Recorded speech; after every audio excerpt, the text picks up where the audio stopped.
Hello guys, welcome to Muse Fanfiction. Today we have an incredible story for you. What if Lord Harry Potter used his 15 lordship rings to evict the Malfoys and Weasleys from Britain in one day? If you enjoy the video, please like and subscribe. Let's get into it. Chapter 1, The Weight of 15 Rings. The goblin at the front desk of Gringotts didn't look up when Harry Potter walked in. That was fine. Harry wasn't here for pleasantries. It was 6 in the morning. The marble floors gleamed under torchlight, and the bank was nearly empty, just a few early risers shuffling toward their vaults with sleepy eyes and coin purses. Harry moved past them all, straight to the high counter at the far end of the hall where a particularly ancient goblin sat hunched over a ledger, scratching numbers with a quill that looked older than Hogwarts. "I need to speak with Ragnarok," Harry said. The goblin, Griphook's replacement, a sour creature named Barchoke, finally raised his eyes. They were black and sharp as flint. "Director Ragnarok does not take walk-in appointments, Mr. Potter. He'll take this one." Harry placed his hand flat on the counter. His right hand. The one with the scar across the back from Umbridge's quill. "I must not tell lies. Tell him Harry James Potter is here to claim what's his. All of it." Barchoke stared at Harry's hand for a long moment. Then he looked up at Harry's face, at the hard set of his jaw, the steady green eyes that held no warmth, no hesitation, and something shifted in the goblin's expression. Not respect, exactly. Goblins didn't respect wizards. But recognition, perhaps. Recognition that the young man standing before him was not the stammering boy who'd ridden a cart down to Vault 687 all those years ago. Barchoke slid off his stool without another word and disappeared through a door behind the counter. Harry waited. He was good at waiting now. 3 minutes later, the door opened again and Barchoke reappeared, holding it wide. "Director Ragnarok will see you, Mr. Potter. Follow me." The corridor behind the main hall was nothing like the public face of Gringotts. No marble, no gold leaf. Just rough-hewn stone and iron sconces that cast jumping shadows. They went down 2 flights of stairs, through a door warded with magic so dense Harry could taste it, copper and ozone on the back of his tongue, and into a chamber that was surprisingly warm. A fire burned in a hearth carved directly into the rock wall. Shelves lined every surface, crammed with scrolls and leather-bound books and small boxes that hummed with contained magic. Ragnarok sat behind a desk made of black iron. He was old even by goblin standards, his skin like cracked leather, his eyes like chips of obsidian. But his hands were steady, and when he smiled, every one of his pointed teeth showed. "Harry Potter," Ragnarok said. "I've been wondering when you'd come." Harry sat in the chair across from him without being invited. "You knew I would. We goblins have a saying, a wizard who kills a Dark Lord before breakfast will eventually want to count his gold before lunch." Ragnarok leaned back. "You've been patient. Unusually so, for a wizard. But something has changed, hasn't it?" Harry reached into his jacket, a muggle leather jacket, not robes, because he'd stopped wearing robes 2 months ago when he'd stopped pretending he was going back to the world that kept trying to use him up, and pulled out a folded piece of parchment. He set it on the desk between them. "I found this in Dumbledore's office 3 days ago," Harry said. "In a hidden compartment behind his portrait. McGonagall gave me access because she thought I deserved closure." A thin, humorless smile. She was right, just not in the way she expected. Ragnarok unfolded the parchment with careful claws. His eyes moved across it, and Harry watched the goblin's expression shift from professional neutrality to something colder. Something that, on a goblin, might have been fury. "This is a guardianship override," Ragnarok said quietly. "Signed by Albus Dumbledore. Witnessed by Molly Weasley. It grants them joint financial authority over the Potter vaults from the date of your parents' death until," he paused. "There is no end date. Keep reading." Ragnarok's eyes moved down the page. "A marriage contract. Between Harry James Potter and Ginevra Molly Weasley. Binding. Drawn against the Potter vault as collateral, with a penalty clause of, the goblin actually hissed. 60% of total Potter holdings if the contract is broken by the Potter party. There's more on the back. Ragnarok turned it over. This time, he was silent for a long time. When he finally looked up, his black eyes were burning. A friendship stipend, the goblin said, and the words dripped with contempt. Authorized by Molly Weasley under the guardianship override. Payable to Ronald Bilius Weasley. 500 galleons per month. Running since, he checked the date. Since September 1991. Your first year at Hogwarts. Harry did the math in his head. He'd already done it, of course, 3 days ago in Dumbledore's office while the portrait of the old man snored peacefully in its frame, oblivious or pretending to be. 500 galleons a month for 6 years. 36,000 galleons. Given freely from his vault to a boy who'd pretended to be his best friend while cashing checks behind his back. That's not why I'm here, Harry said. Ragnarok raised a ridge where an eyebrow would be on a human. It's not.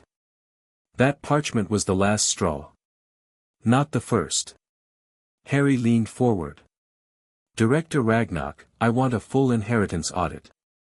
Every vault, every title, every claim I hold by blood, by conquest, by will, and by magical right. I want to know exactly what I own and exactly who's been stealing from me. And then I want to claim it. All of it. Today. The goblin studied him.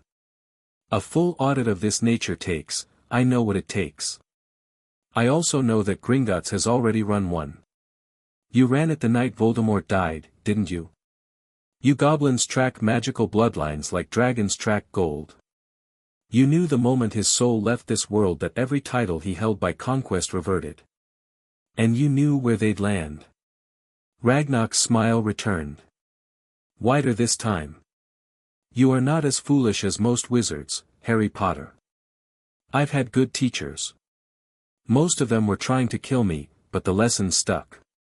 Harry held the goblin's gaze. Show me what I own. Ragnarok opened a drawer in his iron desk and withdrew a scroll so long it unrolled across the desk surface and kept going, spilling over the edge like a waterfall of parchment. It was covered in fine goblin script, names, dates, vault numbers, property holdings, bloodline connections drawn in red ink like a vast family tree with Harry's name at the very center. We did indeed run the audit, Ragnarok confirmed. We've been holding it in trust, waiting for you to ask. Goblins do not volunteer information to wizards. But we do not hide it from the rightful owner. He tapped the scroll with one claw. Pay attention, Harry Potter. This will take some time, and you will want to remember every word. Harry listened. And as the goblin spoke, he felt something building inside him, not anger, not anymore. Anger was hot and reckless. This was something else. Something cold and architectural, like a fortress being built brick by brick inside his chest. The Potter lordship was obvious. Ancient and noble house, founded in the 12th century, with seats on the Wisengamot and land holdings across southern England. His by blood. The vault, what was left of it after Dumbledore and the Weasleys had been siphoning, still held over 2 million galleons. The Peveril lordship came through the Potters. Older than the ministry itself.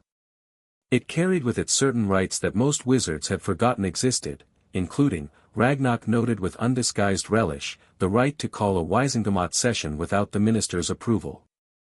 Gryffindor, through the Potter line, which descended from Godric's youngest son. That one carried Hogwarts governorship rights in a vault that hadn't been opened in 400 years.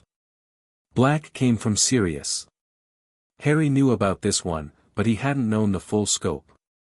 The Black family had been one of the wealthiest in Britain, and Sirius had left Harry everything, not just Grimmauld Place, but properties across Europe, investments in half the businesses on Diagon Alley, and a seat on the Wisengamot that the Black family had held since the body's founding. Now, Ragnarok said, and his voice dropped, we come to the interesting ones. Slytherin. By right of magical conquest. When Harry killed Voldemort, the last heir of Slytherin, the title passed to his killer. It was old magic, older than the Ministry, older than Hogwarts. You killed the Lord, you became the Lord. It carried with it a Hogwarts governorship, a Wisengamot seat, and vault access that made Harry's eyes go wide despite himself. Gaunt came packaged with Slytherin, since the Gaunts had been the bridge between Slytherin's ancient line and Voldemort. Ruined, nearly empty, but the name still carried legal weight. Ravenclaw. This one surprised Harry. Ragnarok traced the bloodline on the scroll with his claw, through the Potters, through a maternal line that wound back through centuries of marriages and births to Helena Ravenclaw's illegitimate daughter, who had survived her mother and married into a family that eventually became the Potters. It was distant. It was thin. But it was legitimate, and no other living wizard had a closer claim. That gives you 3 of the 4 founders' seats, Ragnarok said. No one has held that much influence over Hogwarts since the founders themselves. Then the conquest titles. When Voldemort fell, every Death Eater who had sworn a magical oath of fealty to him, a real oath, sealed in blood and magic, not just words, had technically defaulted on that oath. The magic didn't care that their lord was dead. The oath transferred to the one who'd conquered him. The Lestranges swore blood oaths, Ragnarok said. Both Rodolphus and Rabastan, now deceased. Their house and holdings default to you. The Rosiers. Edgar Rosier swore before the First War. His family's assets have been in limbo since his death, but the claim is clean. Bartemius Crouch Jr. swore. The Crouch estate, such as it remains, is yours. Theodore Knott Sr. swore. House Knott defaults. Amicus and Electo Caro both swore. House Caro defaults. And, Ragnarok said, with the air of a card player laying down his final ace, Lucius Abraxas Malfoy swore a blood oath of fealty to the Dark Lord in 1971. Sealed in magic. Binding across generations. The goblin's teeth gleamed. House Malfoy defaults to you, Harry Potter. Every canute, every stone, every acre. Harry sat very still. He'd suspected. He'd hoped. But hearing it confirmed was something else entirely. That's 13, he said. 14 and 15 are different in nature, Ragnarok said. The Pruitt Lordship, House Pruitt was left without a male heir after Gideon and Fabian Pruitt died in the First War. Molly Pruitt married Arthur Weasley, but she never formally claimed the Pruitt title, and under magical law, she forfeited her right to do so when she took the Weasley name. The title has been unclaimed for 26 years. However, he tapped a spot on the scroll. Molly Pruitt authorized herself as your guardian. Under an obscure provision of magical inheritance law, a guardian who holds an unclaimed title implicitly offers that title to their ward. She never intended it. But the magic doesn't care about intentions. You're saying Molly Weasley accidentally gave me the Pruitt Lordship by claiming to be my guardian? Irony, Ragnarok said, is the universe's favorite magic. Harry almost laughed. Almost. And 15. Selwyn. Another unclaimed house. The last Selwyn died in Azkaban 3 years ago, one of the Dark Lord's followers who never received a trial. He had no heirs. However, the Selwyn family owed a blood debt to the House of Potter dating back to 1743, when a Potter Lord saved a Selwyn heir from a killing curse during a duel. The debt was never repaid. Under Goblin-recognized law, an unpaid blood debt of more than 200 years transfers the debtor's entire estate to the creditor upon extinction of the debtor's line. 15 lordships. 15 houses. 15 seats on the Wisengamot, where the total body held only 50. I want to claim them, Harry said. All of them. Right now. Ragnarok reached beneath his desk and produced a wooden case, old, dark, polished by centuries of handling. He set it on the desk and opened it. Inside, nestled in black velvet, were 15 rings. They were not all gold. Some were silver, some iron, some made of metals Harry couldn't name. Each bore a house crest, a lion, a serpent, a raven, a badger outline within a shield, an ornate P, a stark M, a twisted double L for Lestrange, and others, each distinct. Each hummed with contained magic. Harry could feel them pulling at him, like 15 heartbeats trying to sync with his own. The claiming is simple, Ragnarok said. Put them on. If the magic accepts you, they will resize and bond. If it rejects you, he shrugged. You will lose the finger. Possibly the hand. All 15 at once. That is, unprecedented. Most lords claim one, perhaps two in a lifetime. Ragnarok looked at him with something that might have been concern. The magical burden of 15 lordships simultaneously could be considerable. Are you certain? Harry picked up the first ring, Potter, a golden band with a stag engraved on its face. It slid onto his right index finger and immediately warmed, shrinking to fit perfectly. He felt a pulse of magic run up his arm and settle in his chest, warm and familiar. Like coming home. He picked up the next one. Black. Silver, with the black crest, the greyhounds and the shield. Left index finger. Another pulse, this one sharper, colder, but not hostile. Assessing. Then it settled, and he felt a strange doubling in his chest, like two rivers joining. He didn't hesitate after that. Peveril went on and brought a sensation of vast age, of standing in a field where time moved differently. Gryffindor burned like a bright flame for one instant, then subsided into steady warmth. Slytherin was cold, probing, almost hostile. He felt it push against his mind, testing, and then it yielded, and the cold became something else. Power, offered freely. Gaunt was a whisper. Ravenclaw was a song, literally, a faint melodic hum that seemed to come from inside his own skull. Lestrange fought him. He felt it clamp down on his finger like teeth, and pain shot up his arm, but he held firm and pushed his magic into it, and after 3 seconds that felt like 30, the ring surrendered with an almost audible snarl. Rosier, Crouch, Knot, these slid on easily, the magic in them thin and faded, the houses nearly dead. They accepted any master. Caro was the same. Malfoy resisted, but weakly, like a dog that growled but wouldn't bite. Harry pushed through and felt the ring lock into place, and somewhere in Wiltshire, he knew, he simply knew, the way you know your hand is your hand, that the wards of Malfoy Manor had just recognized a new master. Pruitt was warm and sad, like holding something that had been loved and then forgotten. It settled on his finger gently, almost gratefully. Selwyn was the last. Old, tarnished silver, nearly black. It went on without resistance and without warmth. It simply was. 15 rings. Harry looked down at his hands. The rings had redistributed themselves, magic arranging what physics couldn't, so that each finger bore no more than 2, and they sat comfortably, not bulky or awkward. They gleamed in the firelight, 15 different metals, 15 different crests, and Harry could feel every single one of them thrumming with power that was now, irrevocably, his. The air in the room had changed. It felt heavier. Ragnarok was staring at him with wide eyes, wider than Harry had ever seen on a goblin. How do you feel? Ragnarok asked, and for the first time, his voice held something almost human. Maybe. Harry flexed his fingers. The magic was enormous. He could feel it moving through him like a second bloodstream, vast and deep and completely under his control. He felt like he'd been wearing shackles his whole life and someone had just cut them off. I feel like myself, Harry said. For the first time.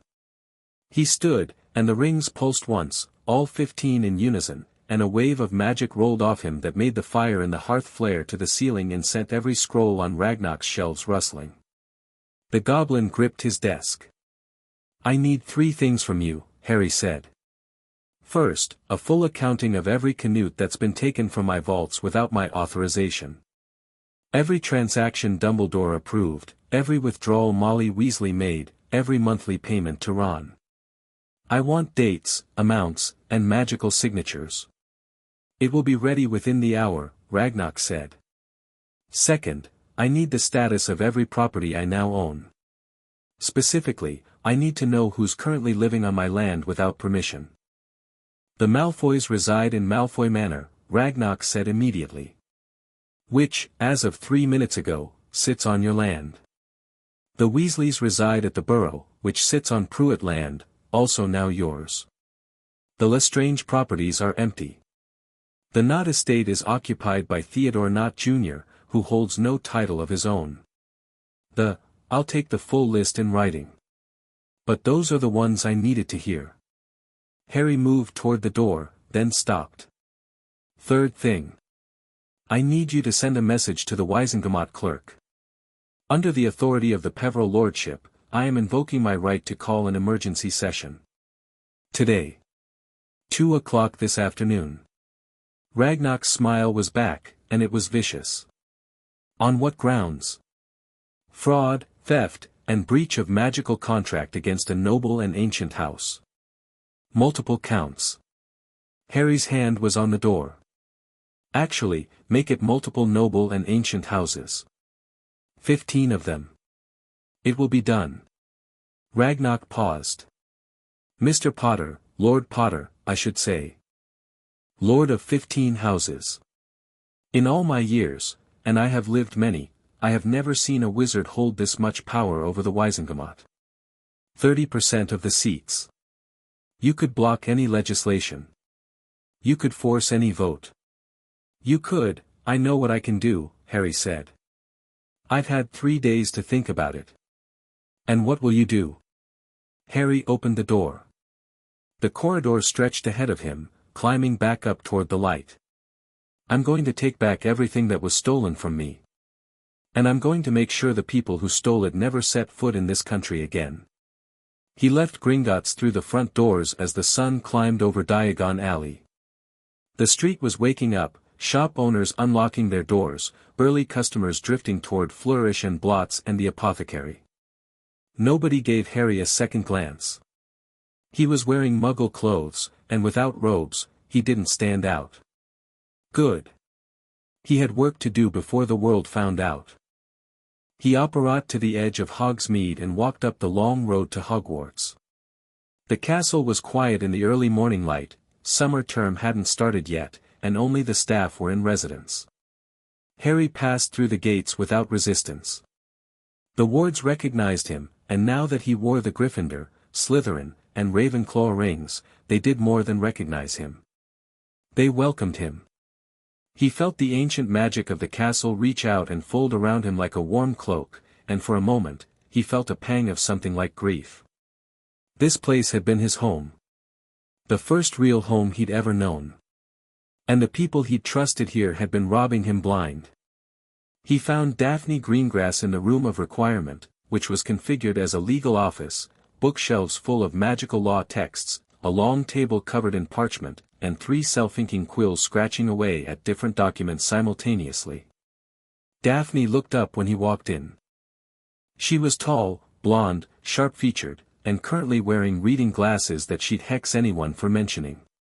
She took one look at his hands and set down the scroll she'd been reading. You did it, she said. Harry held up his hands, fingers spread. The rings caught the light. All 15.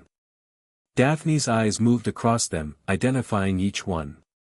He watched her lips move silently, Potter, Black, Peveril, Gryffindor, Slytherin, Gaunt, Ravenclaw, Malfoy, Lestrange, Rosier, Crouch, Knott, Carrow, Pruitt, Selwyn. When she reached the end, she let out a breath that was almost a laugh. Merlin's saga left, Daphne. Sorry. But Harry, do you understand what you're holding? 15 Wisengamot seats. You don't just have a majority block. You have a controlling interest in the legislative body of magical Britain. The minister answers to the Wisengamot. The Wisengamot answers to its lords. And you are now 15 of them. I know. You could dissolve the ministry. I don't want to dissolve the ministry. I want to use it. Harry sat down across from her and picked up one of the scrolls on the table. It was covered in Daphne's neat, precise handwriting, a timeline of the Weasley fraud, cross-referenced with Gringotts records she'd obtained through her family's contacts. They'd been working on this for 2 weeks, ever since Harry had first come to her with suspicions, and she'd started pulling threads that unraveled into a tapestry of betrayal so vast it made his head spin. Is everything ready for the session? Nearly. Daphne pulled a thick folder from beneath a pile of books. I've prepared 15 separate motions, one for each lordship, each targeting different aspects of the Malfoy and Weasley situations. The beauty of it is that each motion stands on its own legal merits. Even if they manage to challenge one or two, the others will hold. Walk me through the sequence. Daphne removed her glasses, polished them on her sleeve, and put them back on. We start with the Malfoys because they're the easier target politically. Nobody in the Wisengamot is going to shed tears for Lucius Malfoy.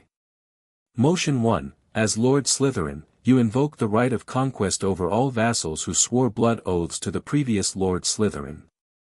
This strips the Malfoys of any independent house status. Motion 2, as Lord Malfoy, and that's going to cause a riot when they hear it, you formally dissolve House Malfoy and reclaim all assets, properties, and holdings. Motion 3, as Lord Black, you revoke the Malfoy family's marriage alliance with the Black family, which nullifies Narcissa's dower rights and any black money Lucius has been spending. That's 3 motions just for the Malfoys. I'm thorough. Daphne flipped a page. Motions 4 through 6 deal with the other Death Eater houses, Lestrange, Knott, Carrow, Rosier, Crouch. You claim them formally, dissolve their independent status, and absorb their assets. These are mostly formalities since those families are dead or imprisoned, but establishing the precedent matters for what comes next. The Weasleys. Daphne's expression shifted. Not softer, exactly, but more careful.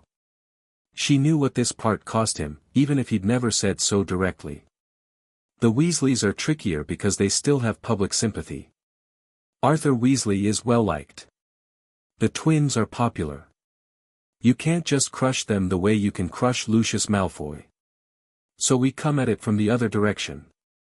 She spread several documents across the table. Motion 7, as Lord Potter, you present evidence of the fraudulent guardianship override signed by Dumbledore and Molly Weasley. You demand restitution of all stolen funds. Motion 8, as Lord Potter, you present the unauthorized marriage contract and ask the Wisengamot to declare it void on grounds of fraud. Motion 9, as Lord Pruitt, you reclaim all Pruitt lands, including the parcel the Burrow sits on. The Weasleys don't own that land, Harry. They never did. Molly's family let them live on it, and when the Pruitt line went unclaimed, there was nobody to charge rent. But you're the Lord Pruitt now. And the banishment? Motion 10. Daphne's voice was steady. Under the authority of House Potter, House Black, and House Pruitt, 3 of the founding houses of magical Britain, you invoke the right of expulsion. It's old magic, Harry. Pre-ministry. A lord of 3 or more founding houses can banish any family from the British magical territories if that family is found guilty of sustained fraud, theft, or betrayal against the invoking lord. The Wisengamot doesn't even need to vote on it. It's an automatic right. They just need to verify the evidence. Harry was quiet for a moment. And the magic enforces it? Yes. Once the right is invoked and the evidence verified, the banished family has until midnight to leave Britain. After that, the land itself rejects them. Wards, thresholds, magical boundaries, everything. They can't apparate onto British magical soil. They can't use British flaws. Portkeys won't carry them here. It's not a law. It's the magic itself. For how long? Standard term is 1 generation. 25 years. But with 15 lordships, you could push for permanent. Daphne met his eyes. The question is whether you want to. Harry stared at the documents on the table. Somewhere in the castle, a clock chimed 7 in the morning. He had 7 hours until the Weakened session. 7 hours until he stood in front of the most powerful wizards in Britain and tore apart 2 families, one that had been his enemy and one that had pretended to be his home. The Malfoys get permanent, he said. Lucius has had 3 chances. After the First War, after the Second War, and every day in between when he chose gold and blood purity over basic human decency. He's done. And the Weasleys? Harry's jaw tightened. He could still hear Molly's voice, "Not my daughter, you bitch," screaming at Bellatrix, fighting for Ginny's life. He could still see Arthur's face lighting up over a Muggle rubber duck. He could still feel the weight of Mrs. Weasley's Christmas sweater, hand-knitted, the first real gift anyone had ever given him. And he could see the parchment. The guardianship override. The marriage contract. 500 galleons a month, every month, for 6 years. Ron's face at the Yule Ball, twisted with jealousy, but not really jealousy, was it? Resentment that Harry had the thing Ron was already stealing from. The Weasleys who were involved get banished, Harry said. Molly. Ron. Ginny. The last name came out harder than the others. The rest, Arthur, the twins, Bill, Charlie, Percy, they get a choice. Renounce the fraud, swear they had no knowledge, and they can stay. If they can't swear it honestly, they go too. A magical oath. Under veritaserum if necessary. Daphne nodded slowly. That's fair. More than fair, honestly. The old lords would have banished the entire bloodline and salted the earth behind them. She gathered the documents and began organizing them into a leather case. There's one more thing we need to discuss. Hermione. She'll be there. She works for the Department of Magical Law Enforcement now. If someone's called an emergency Weakened session, she'll have been notified by lunchtime. And she's going to, I know what she's going to do. Harry stood and walked to the window. The Hogwarts grounds stretched out below, green and gold in the summer morning. The lake glittered. The forbidden forest hulked on the horizon. This view hadn't changed since Godric Gryffindor had first looked out a window in this castle 1,000 years ago. She's going to try to talk me out of it. She's going to tell me I'm being cruel. She's going to cry. And she can cry all she wants. She should have cried when she found out Ron was stealing from me and didn't tell me. Daphne's quill stopped moving. You think she knew? I think Hermione Granger is the smartest witch of our generation, and she lived with Ron Weasley for 2 years. He had new brooms, new robes, spent money at every Hogsmeade trip like water. And Hermione, the girl who notices everything, who catches every inconsistency, who once figured out a professor was a werewolf from his boggart, never once asked where a boy from the poorest family in Hogwarts was getting the gold. Harry turned from the window. She either knew or she chose not to know. I'm not sure which is worse. Daphne said nothing for a moment. Then she stood, tucking the leather case under her arm. I'll finish preparing the motions. Neville is meeting us at the ministry at 1 o'clock. Neville knows. I told him last night. He's with you, Harry. Completely. He said, a faint smile crossed her face. He said, it's about bloody time. That pulled something loose in Harry's chest. Not much. But something. Good. I'll need someone watching my back in that chamber who I trust. You trust Neville. I trust Neville and I trust you. That's a short list, and I'm comfortable with it. Daphne paused at the door. For what it's worth, Harry, I think you're doing the right thing. Not the kind thing. Not the gentle thing. But the right thing. I stopped caring about kind and gentle when I found out the woman who knitted me Christmas sweaters was the same woman who signed away my future to her daughter without asking me. Daphne left. Harry stood alone in the room of requirement, surrounded by legal documents and law books and the quiet hum of 15 rings pulsing on his fingers. He had 7 hours. He spent the next 2 of them in the Chamber of Secrets. The entrance still opened to Parseltongue, but now, as Lord Slytherin, it did more than just open. The entire chamber responded to him. Torches flared to life as he walked. The stone serpents lining the corridor raised their carved heads and then lowered them as he passed. The vast chamber at the end, where he'd once fought a basilisk at 12 years old, was exactly as he'd left it, except that the basilisk's corpse was gone.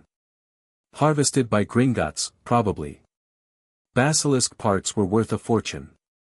But Harry wasn't here for relics. He was here because this was the quietest place he knew, and he needed to think. He sat on the stone steps at the base of Slytherin's great statue and let the silence wash over him. The drip of water. The distant hum of the castle's magic. His own breathing. He thought about Ron. Not the Ron who betrayed him. He'd spent 3 days thinking about that Ron and there was nothing left to feel. He thought about the Ron who'd sacrificed himself on a giant chessboard at 11 years old. The Ron who'd faced his worst fear, spiders, the great bloody idiot, to help Harry find the Chamber of Secrets. The Ron who'd stood in the shrieking shack on a broken leg and told a mass murderer that if he wanted Harry, he'd have to go through Ron first. Had that Ron been real? Or had it always been the money? Had Molly pulled him aside before first year and said, "Befriend the Potter boy, dear, he's worth a fortune"? Or had the friendship been genuine at first, poisoned slowly by the gold flowing into his account every month, the growing entitlement that came with being paid to be someone's friend? Harry didn't know. He might never know. And he'd decided, 3 days ago in Dumbledore's office, that it didn't matter anymore. The chess game had been real. The spiders had been real. The broken leg had been real. But the marriage contract was also real. The stipend was also real. And the Ron who'd turned his back during the Triwizard Tournament, who'd exploded with jealousy at every opportunity, who'd left during the Horcrux hunt, that Ron was real too. Maybe the truest Ron of all. You could love someone and still recognize that they were a poison you needed to cut out. Harry opened his eyes, stood up, and left the chamber. He had work to do. By noon, he was at the ministry. He'd changed into wizarding clothes, not traditional robes, but a tailored black jacket over a dark shirt, the kind of thing a young lord might wear to make a statement.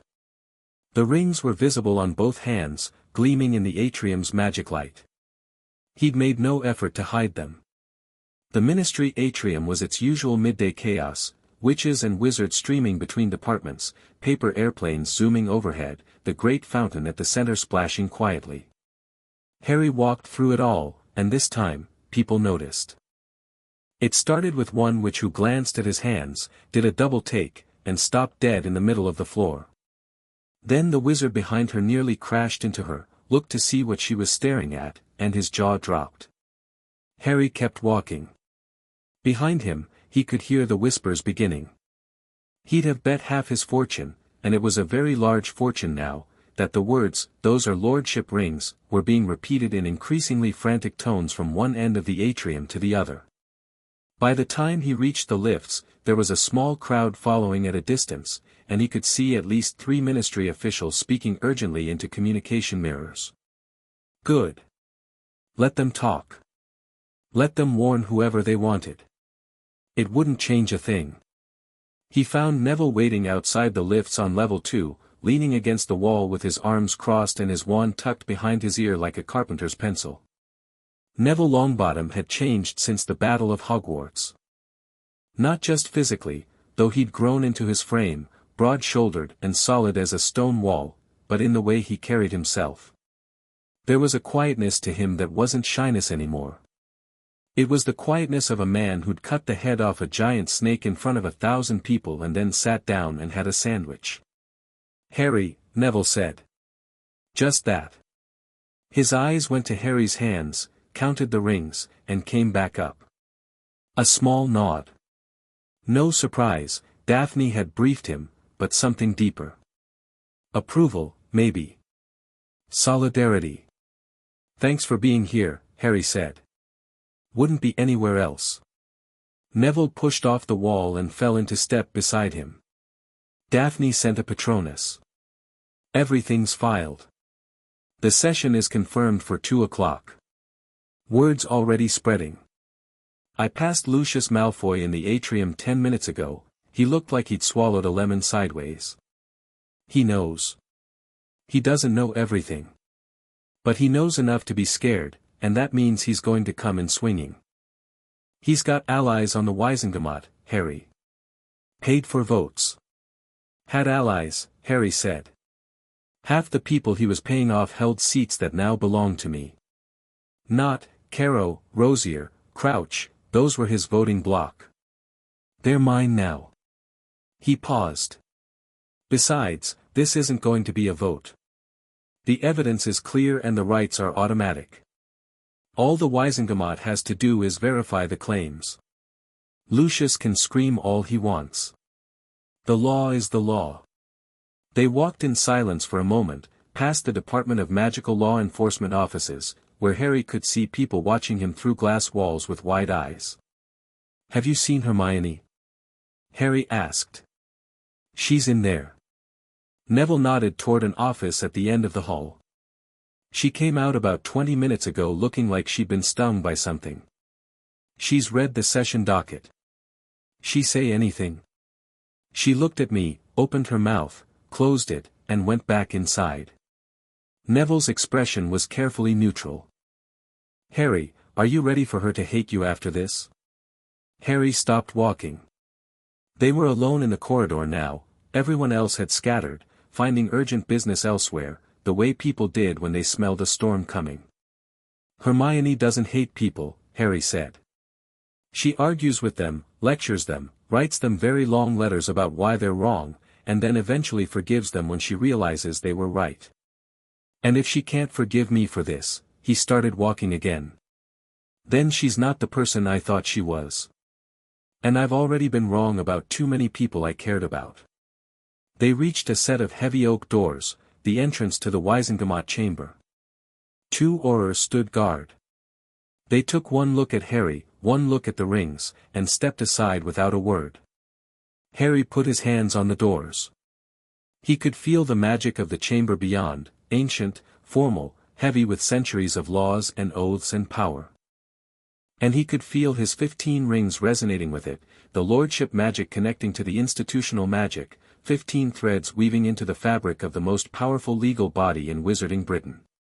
He turned to Neville. Whatever happens in there, whatever anyone says, however they react, I need you to watch the room. Not me. The room. If someone goes for a wand, I want to know before they finish the draw. Neville's hand moved to his own wand. Count on it. Harry pushed the doors open. The Wisengamot chamber was circular, tiered, built like an amphitheater. The seats rose in concentric rings around a central floor where the speaker stood. Each seat bore a house crest, and about 2/3 of them were occupied, lords and ladies of the old families, ministry officials, a handful of reporters who'd gotten wind that something extraordinary was happening. The buzzing conversation cut off like a switch had been thrown when Harry walked in. He stood in the doorway for one moment, letting them see him.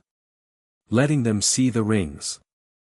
15 points of light on his fingers, each one a house, a history, a seat in this very room. Then he walked to the center of the floor, his footsteps echoing in the sudden silence, and he spoke. My name is Harry James Potter.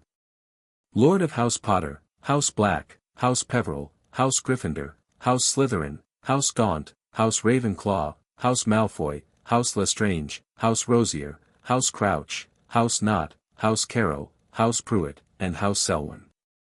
Each name dropped into the silence like a stone into still water. I hold 15 seats on this body. I have called this emergency session under the authority of the Peverell Lordship, as is my ancient and uncontested right. And I have business before this Wisengamot that will not wait. He looked up at the tiered seats, and his eyes found Lucius Malfoy, pale, rigid, his silver-topped cane gripped so hard his knuckles were white. Beside him sat Draco, who looked like he was going to be sick. Higher up, near the back, Harry spotted the unmistakable red hair of Arthur Weasley, who had gone the color of old milk. And there, standing in the gallery reserved for ministry observers, was Hermione Granger. She was staring at him with an expression he'd never seen on her face before. Not anger. Not betrayal. Fear. Harry looked away from her and back to the chamber at large. "Let's begin," he said. Chapter 2, The Session of Ruin. The silence in the Wizengamot chamber lasted exactly 4 seconds. Harry counted them. Then the room exploded. Not with spells, though a few hands twitched toward wands, but with noise. 30 voices shouting at once, chairs scraping against stone, the reporters in the gallery scribbling so fast their quills were smoking. The chief warlock, an ancient wizard named Tiberius Ogden who'd held the gavel since Dumbledore's death, banged it against his podium so hard the handle cracked. Order! Order! It took nearly a full minute for the chamber to settle, and even then, it was the tense, vibrating quiet of a drawn bowstring, not real calm. Harry stood in the center of it all and waited. He didn't shift his weight. He didn't fidget. He'd spent a week practicing this, not the words, but the stillness. Daphne had told him that half of political power was simply standing in a room and making everyone else feel like they needed to justify their presence. Lord Potter, Ogden said, and the title clearly tasted strange in his mouth. The old wizard was peering down at Harry over half-moon spectacles that reminded him painfully of Dumbledore. "You claim 15 lordships. This is unprecedented." "It is. Before we proceed with any business, this body has the right to verify those claims. Do you consent to verification?" "I do. And I'd like it done quickly, Chief Warlock, because I have a great deal to get through this afternoon." A murmur ran through the chamber. A few of the older lords exchanged glances. This was not how young men spoke to the Wizengamot. This was not how anyone spoke to the Wizengamot. Ogden gestured, and a witch from the Department of Records came forward carrying a silver bowl and a ceremonial knife. The verification ritual was old and simple, a drop of blood in the bowl, which would glow with the color of each legitimate house claim. Harry had read about it the night before. He held out his hand without being asked, let the witch prick his finger, and watched a single drop of blood fall into the silver. The bowl erupted with light. 15 colors, blazing one after another, gold for Potter, silver black for Black, deep violet for Peveril, scarlet for Gryffindor, emerald for Slytherin, dull iron gray for Gaunt, sapphire for Ravenclaw, pale platinum for Malfoy, dark crimson for Lestrange, amber for Rosier, bronze for Crouch, forest green for Nott, rust red for Carrow, warm copper for Pruitt, and finally tarnished silver for Selwyn. The colors spiraled upward like a pillar of flame, reaching the vaulted ceiling of the chamber before dissipating into sparks that drifted down over the assembled lords and ladies like luminous snow. Nobody spoke. The verification ritual was conclusive. It could not be faked, bribed, or manipulated. The magic itself had confirmed every claim. Harry watched the sparks settle on Lucius Malfoy's shoulder and saw the man flinch. "The claims are verified," Ogden said. His voice had gone hoarse. 15 lordships. 30% of this body. He set down his cracked gavel with the care of a man who suddenly wasn't sure his hands were steady. "Lord Potter, you may present your business." Harry turned to the door and nodded. Daphne Greengrass walked in. She moved with the particular grace of someone who'd been raised in the snake pit of pureblood politics and come out the other side with every scale intact. Her hair was pulled back, her robes were the dark gray of a legal advocate, and she carried the leather case like a weapon. She took her place at the advocate's podium to Harry's right, opened the case, and began laying out documents with methodical precision. "The hell is this?" someone called from the upper tiers. Harry didn't look to see who. "Since when does the Greengrass girl speak for Lady Greengrass?" Daphne said, without looking up from her documents. "Is the legal advocate retained by Lord Potter to present his motions before this body?" Under Wizengamot Charter, Section 12, Paragraph 6, any lord may designate an advocate to speak on their behalf. If anyone would like to challenge that provision, I'd suggest they read it first. It's been law since 1342. The voice fell silent. The first matter before this body, Daphne continued, her voice ringing clear and sharp through the chamber, concerns House Malfoy. Harry felt the room tighten. Every eye in the chamber went to Lucius, who was sitting very still in his seat, his face a mask of aristocratic composure. But Harry had learned to read people in places far more dangerous than a courtroom, and he could see the cracks, the too tight grip on his cane, the faint sheen of sweat at his temple, the way his eyes were moving rapidly, calculating, looking for the angle of attack. On the night of June 24, 1971, Daphne said, Lucius Abraxas Malfoy swore a blood oath of fealty to Tom Marvolo Riddle, styling himself Lord Voldemort, who was at that time the de facto Lord Slytherin by blood descent. This oath was sealed in blood and magic. It was binding, irrevocable, and transferable by conquest. She held up a scroll. This is the Gringotts record of that oath. Goblin magic records all blood oaths made within the boundaries of magical Britain, regardless of where they're performed. The record is authentic, verified by Director Ragnarok of Gringotts this morning, and carries the seal of the Goblin Nation. Lucius was on his feet. This is absurd. Whatever oath I may have made as a young man was rendered null by the Dark Lord's death. Sit down, Lucius. Harry's voice cut through the chamber like a blade, and to his own surprise, it didn't sound angry. It sounded bored. You don't get to speak yet. You'll have your turn. Lucius Malfoy stared at Harry Potter, and something passed between them, not a spell, not magic, but a recognition. The boy who'd been dragged into Malfoy Manor at 17, wandless and helpless, surrounded by Death Eaters, was gone. The man standing on the Wisengamot floor wearing 15 lordship rings was something else entirely. Something Lucius had not prepared for, because you cannot prepare for something you never believed possible. Lucius sat down. As Lady Greengrass stated, Harry said, turning back to the chamber, the oath was sealed in blood and magic. Under the ancient law of magical conquest, which predates the Ministry, predates Hogwarts, and predates every statute in this room, when I killed Voldemort, every oath sworn to him transferred to me. Every title he held passed to me. Every vassal who knelt to him now kneels to me. He let that sink in. I am Lord Slytherin by conquest. And Lucius Malfoy, by his own blood oath, is my vassal. The chamber erupted again.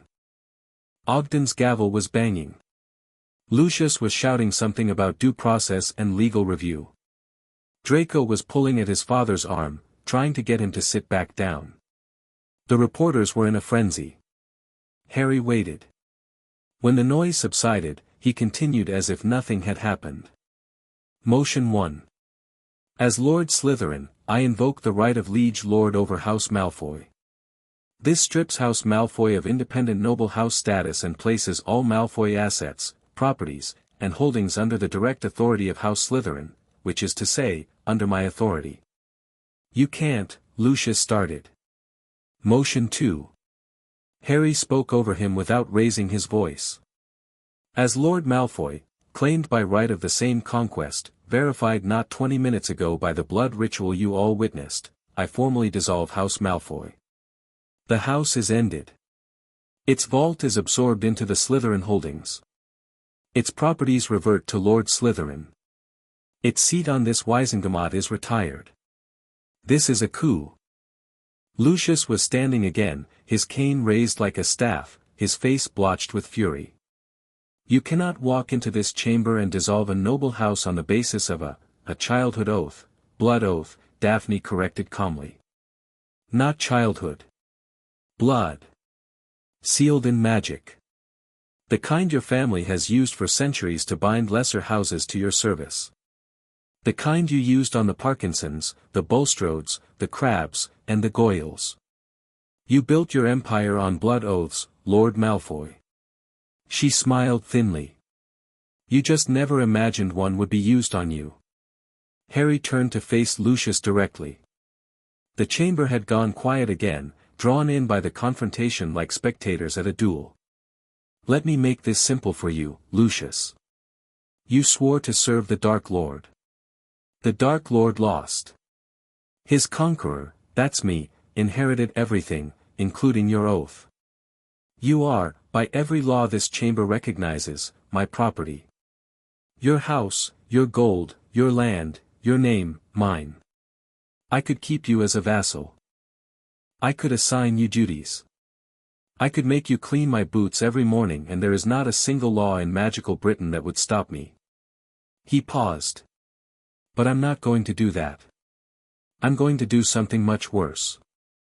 I'm going to let you go. Lucius's eyes narrowed. He didn't understand yet. Harry could see him scrambling for the angle, looking for the trap. Motion 3, Harry said.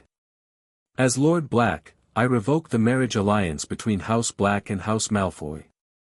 Narcissa Black married Lucius Malfoy under a contract that guaranteed her a dower of 400,000 galleons from the Black Vault, payable upon dissolution of the alliance. That dower is revoked. Narcissa is free to reclaim her maiden name, but the gold stays where it is. You have no right to interfere with my wife's. Your wife is a Black before she's a Malfoy. She always was. And I'm the Lord Black. Harry held up the silver ring. Would you like to test whether this ring agrees with me or with you? Lucius went quiet. The ring on Harry's finger pulsed once, a cold silver light, and every person in the chamber felt it, a wave of ancient Black family magic washing through the room, tasting the air, recognizing its master. Narcissa, sitting 2 rows behind Lucius, pressed her hand to her chest and gasped. Narcissa. Harry's voice softened, just slightly. You married a Death Eater. You lived in a house where Voldemort ate dinner. You watched people be tortured in your drawing room. But you also lied to Voldemort's face to save my life in the Forbidden Forest. I haven't forgotten that. The Black family magic will protect you, you'll have a stipend from the Black Vault, enough to live comfortably. But not in Britain. And not with him. Narcissa stared at Harry for a long moment. Her face was impossible to read, years of pure-blood training had made her a master of composure. But her hand, still pressed to her chest, trembled. Now, Harry said, turning back to the chamber at large. Motions 4 through 6. I'll keep these brief. He ran through them with mechanical efficiency. House Lestrange, dissolved, assets absorbed, properties claimed. House Not, dissolved, Theodore Knott Jr. given 30 days to vacate the estate. Houses Caro, Rosier, and Crouch, dissolved in rapid succession, their near-empty vaults rolled into his holdings, their Wisengamot seats retired. Each motion was presented with Gringotts documentation, each verified by the blood records that goblins had been keeping for 1,000 years, each legally airtight. The chamber was stunned. In 20 minutes, Harry had erased 6 noble houses from the rolls of magical Britain. Seats that had been occupied for centuries were suddenly empty. An entire faction of the Wisengamot, the old pure-blood conservative bloc that had enabled Voldemort's rise, funded his war, and then bought their way out of consequences, was simply gone. 6 houses dissolved, Ogden said faintly. He looked like a man watching an avalanche and only just realizing he was standing at the bottom of the mountain. Lord Potter, the Wisengamot has not seen action of this magnitude since the founding, Daphne supplied. I checked. Harry hadn't moved from the center of the floor. He could feel the magic of the chamber responding to what he was doing, the institutional enchantments that recorded laws and oaths and decisions were working overtime, the ancient spellwork in the walls humming with the effort of processing so many changes at once. The air smelled like ozone and old parchment. He looked at Lucius. The man was still standing, but something had gone out of him, the rigid certainty that had always been his armor. He looked smaller. His hand on the cane had stopped gripping and started leaning. Draco, beside him, was not looking at Harry. He was looking at his hands, folded in his lap, and his expression was unreadable. Now, Harry said. And he turned. The Weasleys were sitting in the public gallery, not on the Wisengamot floor. The Weasley family had never held a lordship or a seat. Arthur was there, still white-faced. Beside him, Molly, whose expression had gone from confused to fearful somewhere during the Malfoy proceedings. Ron, who'd come in late and was standing at the end of the row with his arms crossed and his face flushed. And Ginny, who was gripping her mother's hand and watching Harry with wide brown eyes. Fred and George weren't there. Neither were Bill, Charlie, or Percy. Harry noted this and filed it away. The next matter before this body, Harry said, and his voice was perfectly level, concerns House Weasley. The silence that fell was different from the Malfoy silence. That had been anticipatory, almost gleeful. Plenty of people in this chamber had wanted to see Lucius Malfoy brought low. This silence was uncomfortable. Uncertain. The Weasleys were war heroes. Arthur was beloved. Molly had killed Bellatrix Lestrange. Ron had been Harry Potter's best friend. Had been. 7 years ago, Harry said, Albus Dumbledore signed a document granting himself and Molly Weasley joint guardianship over me and my financial assets. I was 11 years old. I was not consulted. I was not informed. The document was filed with Gringotts under a secrecy seal that prevented the goblins from disclosing it to me until I claimed my lordship. He held up a hand, and Daphne passed him a scroll. He unrolled it and held it up so the chamber could see, the parchment enlarged by a quick charm, every word visible to the upper tiers. This is that document. You can see the signatures. Albus Percival Wulfric Brian Dumbledore. Molly Weasley, née Pruitt. Dated September 1, 1991, the day I boarded the Hogwarts Express for the first time. He let them read it. He watched Molly's face as the chamber absorbed the contents.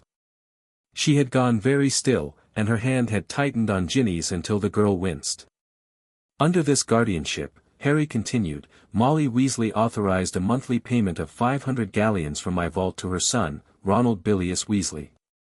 The payments began in September 1991 and continued until May 1998, the month I defeated Voldemort. The total amount withdrawn is 36,000 galleons. Ron's face had gone from red to white. He opened his mouth. That's not, Mum said it was, Ron. Molly's voice was sharp. Be quiet. No, Mum, he's lying, I said be quiet. The chamber was rapt. Every eye moved between Harry on the floor and the Weasleys in the gallery, watching a family come apart in real time.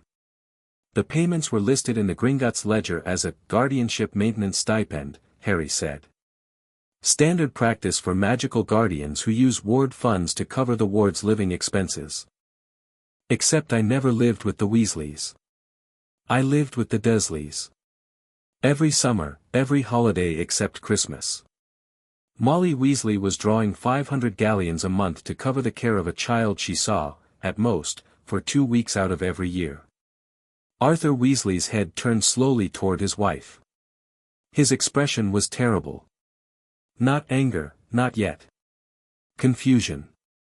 The dawning comprehension of a man who was only now realizing that the ground beneath his feet had been hollow all along. Molly.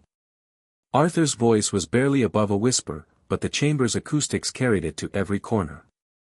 What is he talking about? Molly didn't answer. She was staring at Harry with an expression that was equal parts defiance and desperation, the look of a woman who had built a house of justifications over decades and was watching the foundation crack.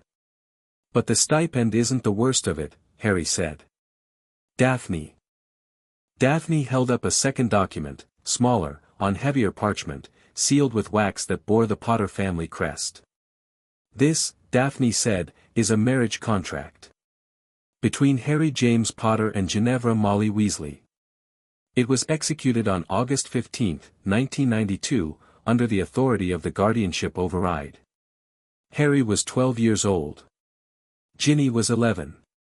The reaction was immediate and visceral. Several members of the Wisengamot made sounds of disgust. Even some of the old pure-blood families, who had their own history of arranged marriages, looked appalled. Marriage contracts for 12-year-olds were barbaric even by traditional standards. The contract includes a penalty clause, Daphne continued, her voice clinical and precise. If the marriage is broken by the Potter party, meaning Harry, 60% of all Potter holdings transfer to the Weasley family. 60%. Of a vault containing over 2 million galleons, plus properties, investments, and heirlooms dating back 8 centuries. She set the document down. In simple terms, Molly Weasley sold Harry Potter to her daughter for 60% of everything he owned, when he was a child, without his knowledge or consent. Ginny stood up. Her chair scraped back and nearly toppled. Her face was blotched with color, and there were tears streaming down her cheeks, but she wasn't crying from sadness. She was furious. It wasn't like that. Ginny's voice rang out through the chamber. Mum did it because she loved Harry. We all loved Harry. She was protecting him, making sure he'd be part of a real family, a family that cared about him. Ginny, Harry said. Quiet. Almost gentle. And that was worse than shouting, because it stopped her cold. Did you know about the contract? She hesitated. 1 second, 2 seconds, 3. And in that hesitation, the entire chamber had its answer. I found out when I was 14, she whispered. Mum told me.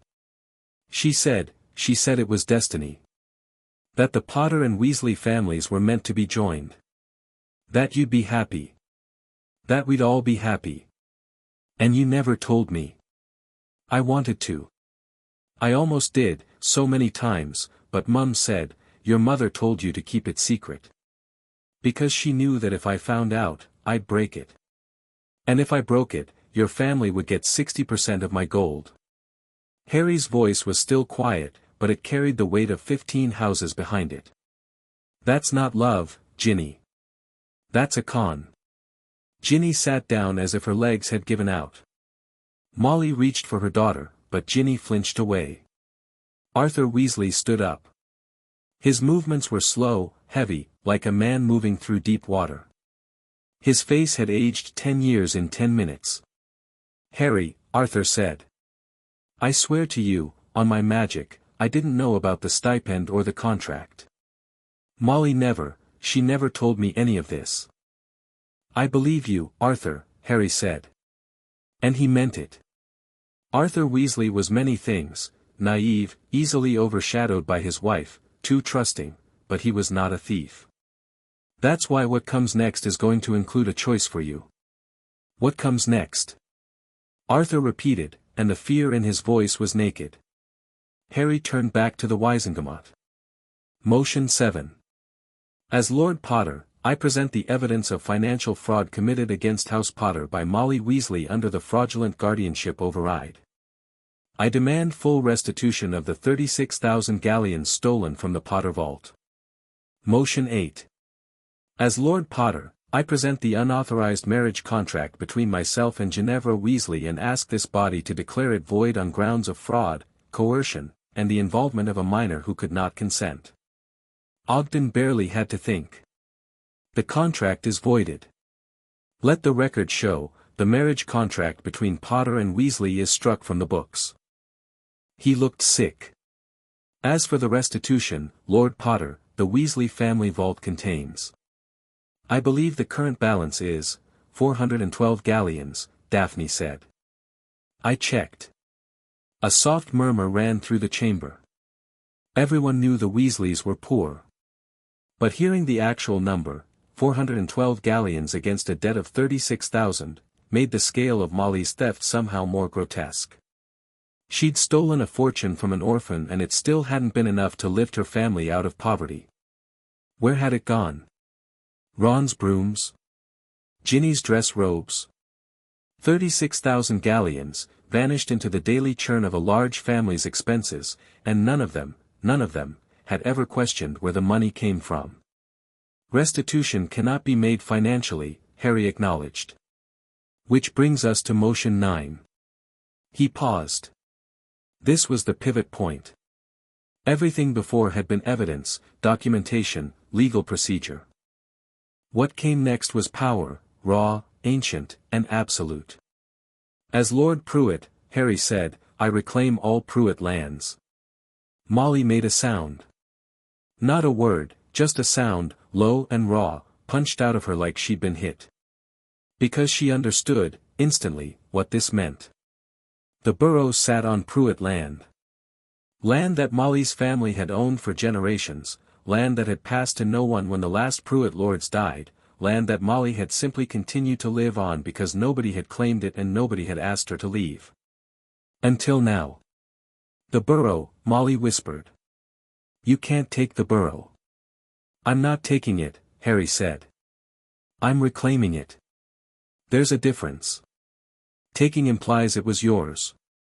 It wasn't. It was Pruitt land, and you gave up the Pruitt name when you married Arthur. The title went unclaimed. And then you signed a document making yourself my guardian, which, by a provision of magical inheritance law that I doubt you ever read, implicitly offered any unclaimed titles you held to your ward." He held up his hand and let the copper Pruitt ring catch the light. "You gave me this, Molly. Not on purpose. But the magic doesn't care about your purposes. This is monstrous," Molly breathed. "After everything we did for you, the Christmases, the meals, we treated you like a son, you treated me like an investment." Harry's voice finally showed something, not anger, but a weariness so profound it silenced the room. "Every Christmas sweater, every home-cooked meal, every warm smile, and behind it all, a contract selling me to your daughter and a monthly check drawn on my dead parents' gold. You want to talk about monstrous, Molly? You signed that contract when I was 12. 12. I'd just survived a basilisk. I came to the Burrow that summer bruised and half-starved from the Dursleys, and you hugged me and fed me and told me I was part of the family. And that same month, you signed a contract that would have taken everything I had if I didn't marry your daughter." Molly was crying now, great heaving sobs that shook her whole body. Arthur had his arm around her but he was staring straight ahead, unseeing, a man in the middle of an earthquake. Ron stepped forward. He'd been working himself up, Harry could see it, the same way he'd seen it 100 times before, the reddening face, the clenched fists, the way Ron's entire body coiled before an explosion. "You ungrateful bastard," Ron snarled. "After everything, after I nearly died for you, over and over, a chess game, the Department of Mysteries, the bloody Horcrux hunt, you're going to stand there and act like what, Ron?" Harry cut in. "Like you were being paid?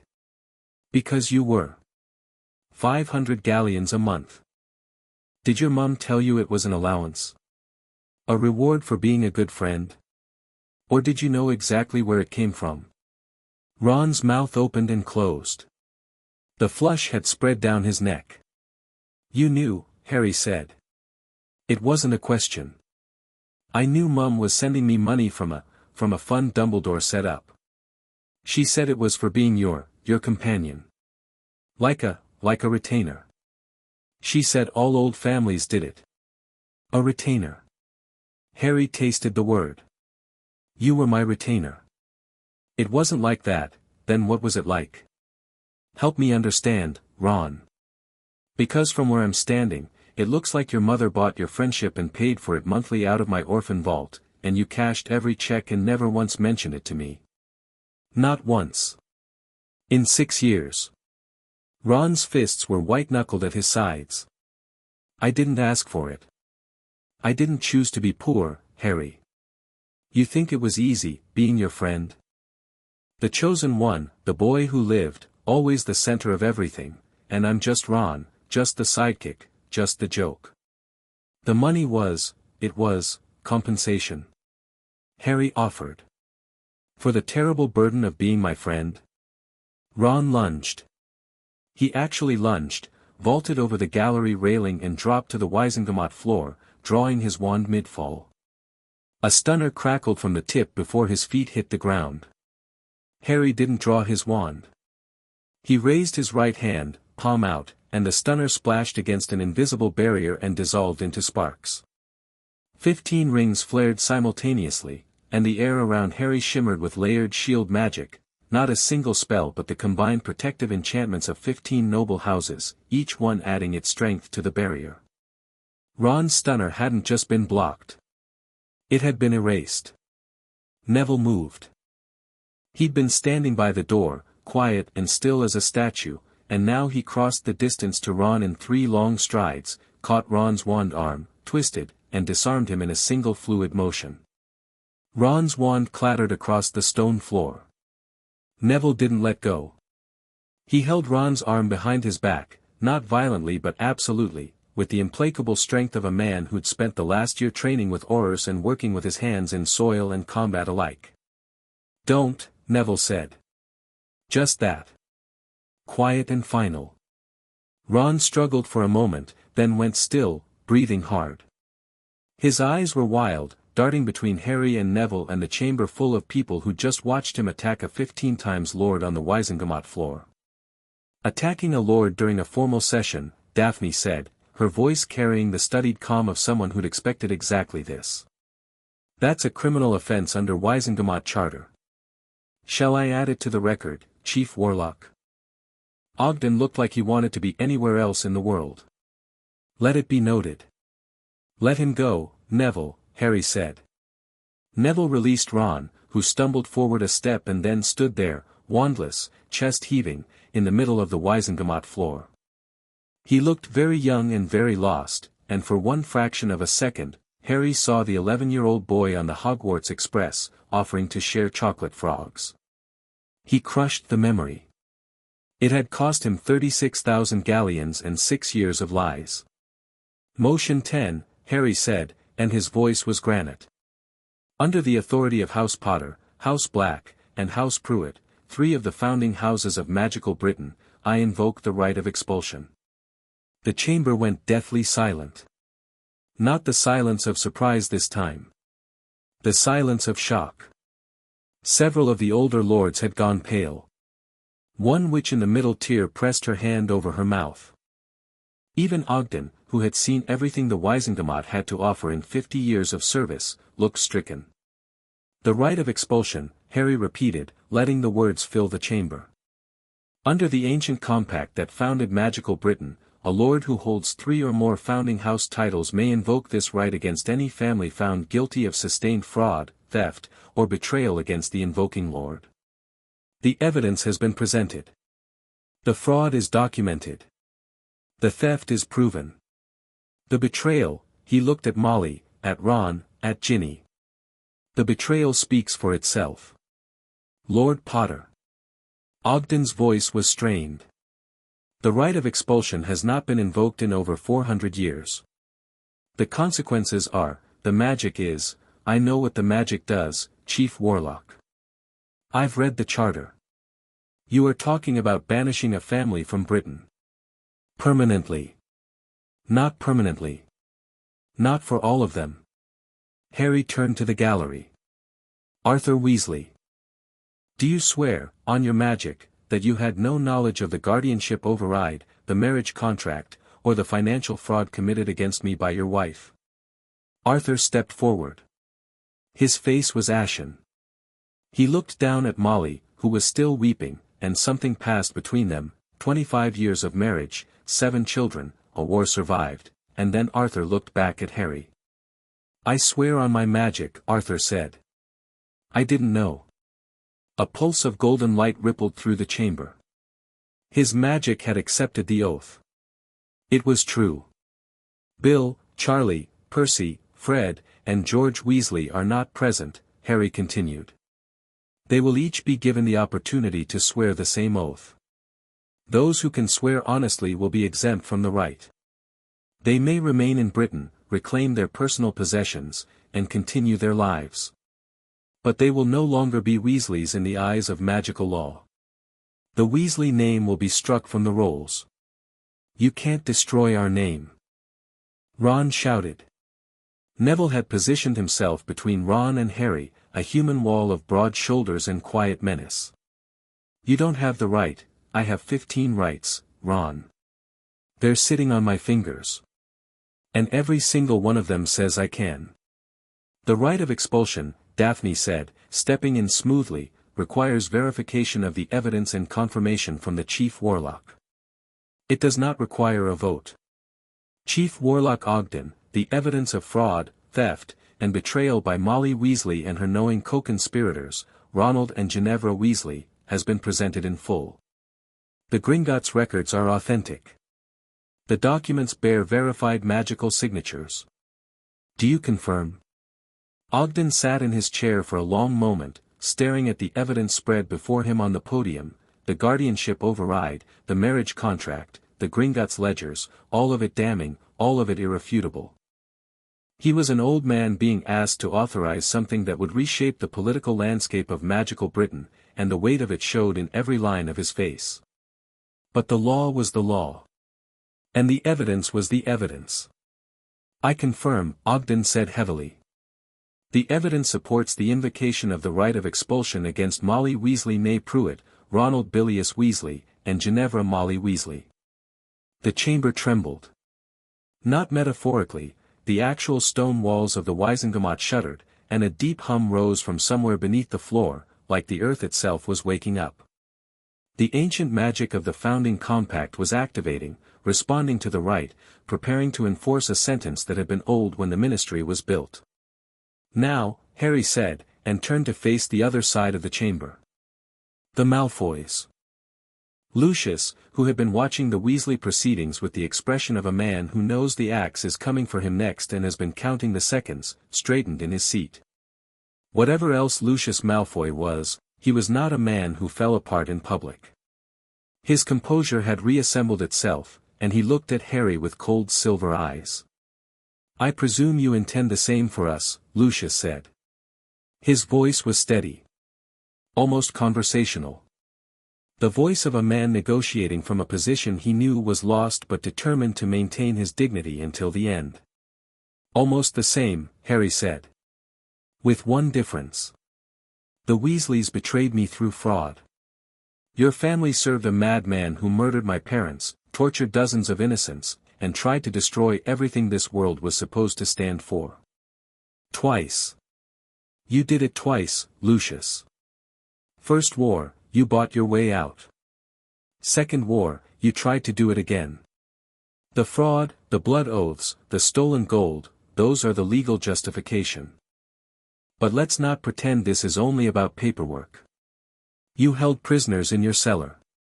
You watched Hermione Granger scream under your sister-in-law's wand in your drawing room and you didn't lift a finger. He didn't raise his voice.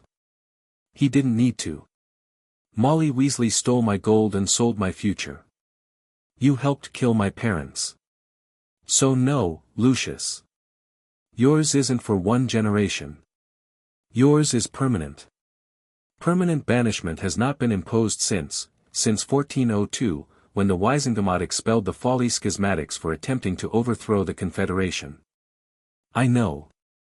Daphne briefed me. Harry's patience was a finite resource and he could feel it fraying, but he held. The rite of expulsion, when invoked by a lord holding 5 or more founding house titles, may be imposed permanently. I hold 7 founding house titles.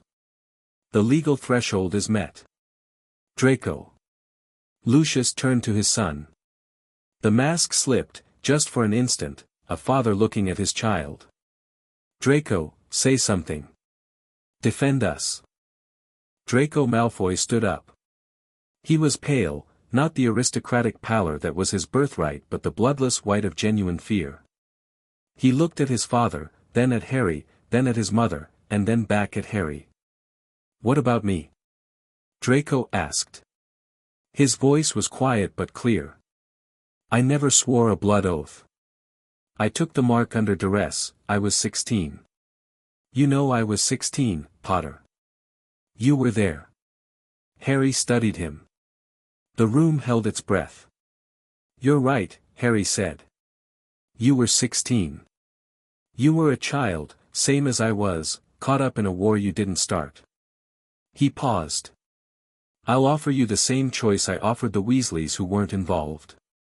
Swear on your magic that you had no part in the financial fraud, the blood oaths, or your father's political machinations. If the oath holds, you're exempt. Draco's jaw tightened. He looked at his father one more time, and Harry saw the calculation. Not selfishness, exactly. Self-preservation. The raw survival instinct of a young man who'd been drowning since he was 16 and was finally being thrown a rope. I swear on my magic, Draco said, that I had no part in my father's blood oath, no knowledge of any financial fraud committed against Harry Potter, and no involvement in my father's political dealings beyond what I was compelled to do as a minor under his authority. The Golden Pulse. True. Lucius made a sound, small, strangled, the sound of a man watching his son step off a sinking ship and not reaching for him. Because reaching would mean pulling him back into the water. The right of expulsion is invoked against Lucius Abraxas Malfoy, Harry said. Permanent. Effective at midnight tonight. And me? Narcissa's voice was cool and clear. She'd stopped trembling. Something had settled in her, resolve, perhaps, or simply the composure that came with understanding exactly how bad things were. You said the Black family magic would protect me. It will. You're a Black by birth. The Black Lordship extends its protection to all blood members of the house. But you can't stay married to a man who's being expelled from Britain. The marriage contract is dissolved by the dissolution of House Malfoy. You'll need to decide where your loyalties lie. Narcissa looked at Lucius. Her husband, the father of her son, the man she'd married in a ceremony so lavish it had been written up in the Prophet for 3 consecutive days. They stared at each other across the gallery, and an entire marriage, with all its compromises, its secrets, its quiet endurances, hung in the space between them. I'll take the Black name, Narcissa said. And the stipend. And I'll stay. Lucius closed his eyes. So noted, Ogden said. He sounded exhausted. Let the record show, the right of expulsion is confirmed against the following individuals. Lucius Abraxas Malfoy, permanent banishment. Molly Weasley née Pruitt, Ronald Bilius Weasley, and Ginevra Molly Weasley, banishment for 1 generation, 25 years. All affected parties must leave British magical territory by midnight tonight. Failure to depart will result in forced magical ejection. The humming beneath the floor grew louder for a moment, then subsided. The magic had heard. The magic was ready. Harry looked up at the gallery where Hermione stood. She hadn't moved during the entire proceeding. Her hands were gripping the railing, and her face was streaked with silent tears. But she wasn't looking at Harry with anger or horror or betrayal. She was looking at the documents. The guardianship override. The marriage contract. The ledger entries. Her eyes were moving across them with the rapid precision of the brightest witch of her generation, and Harry could see her brain working, pulling apart the evidence, testing it, trying to find a flaw, a loophole, anything that would prove this was wrong. She didn't find one. He knew she wouldn't. Daphne was thorough. Hermione's eyes met his. She opened her mouth, closed it, and then, very slowly, she nodded. Once. Not agreement. Not forgiveness. Acknowledgement. An acknowledgement that the evidence was real, the law was clear, and Harry Potter had every right to do what he'd just done. It was enough. For now, it was enough. Harry turned back to the chamber. I have one final motion. Motion 11. A groan from somewhere in the upper tiers. Someone muttered, Merlin, there's more. Don't worry, this one's quick. Harry almost smiled. Almost. As Lord Gryffindor, Lord Slytherin, and Lord Ravenclaw, I hold 3 of 4 Hogwarts governorship seats. I'm using them to appoint a new board of governors, effective immediately, replacing the old board that Lucius Malfoy stacked with his allies a decade ago. The new board will be chaired by Neville Longbottom, with Daphne Greengrass as vice-chair. Their first order of business will be a full audit of Hogwarts finances to determine whether any additional funds were misappropriated during Dumbledore's tenure as headmaster. Neville, still standing between Ron and Harry like a human barricade, blinked. "You could have warned me," he said quietly. "You'd have tried to talk me out of it." "Fair point." Harry looked around the chamber one final time. The lords and ladies of the Wisengamot stared back at him, some with fear, some with grudging respect, some with barely concealed fury. He'd reshaped their world in an afternoon. He'd dissolved 6 houses, banished 2 families, voided a century of political alliances, and claimed more power than any single wizard had held since the founders themselves. And he wasn't done. This was just the start. But they didn't need to know that yet. "This session is concluded," Harry said. "The affected parties have until midnight." He turned and walked toward the doors. Neville fell into step beside him. Daphne gathered her documents and followed. Behind them, the Wisengamot chamber erupted into chaos, shouting, arguing, the sound of chairs being overturned and a dozen conversations happening at full volume simultaneously. Ogden's gavel was banging again, but it was a feeble sound against the storm. In the gallery, Molly Weasley wept. Ron stood alone on the Wisengamot floor, wandless, staring at the doors Harry had walked through with an expression of total devastation. Ginny had her face in her hands. Arthur stood behind them all, his hand on his wife's shoulder, looking at nothing. And Lucius Malfoy sat in his seat, perfectly still, his silver cane resting across his knees, staring at the empty speaker's floor where a 17-year-old boy had just destroyed everything his family had built over 1,000 years. The clock on the Wisengamot wall read 3:47 p.m. 8 hours and 13 minutes until midnight. The corridor outside the chamber was packed with ministry workers who'd gathered to watch the spectacle through the doors. They parted for Harry like water around a stone, pressing against the walls, staring at the rings on his hands. Harry ignored them all and kept walking until he reached a quiet alcove near the lifts, out of sight of the crowd. He leaned against the wall and closed his eyes. Just for a moment. "Harry." Daphne's voice, close and low. "That was, don't tell me it was brilliant or masterful or anything like that. I just destroyed a woman's family and sent an old man into exile. I don't need a review. I was going to say it was hard. And that you handled it well." He opened his eyes. Daphne was standing in front of him, her advocate's robe slightly rumpled, her reading glasses pushed up on her forehead. She looked tired.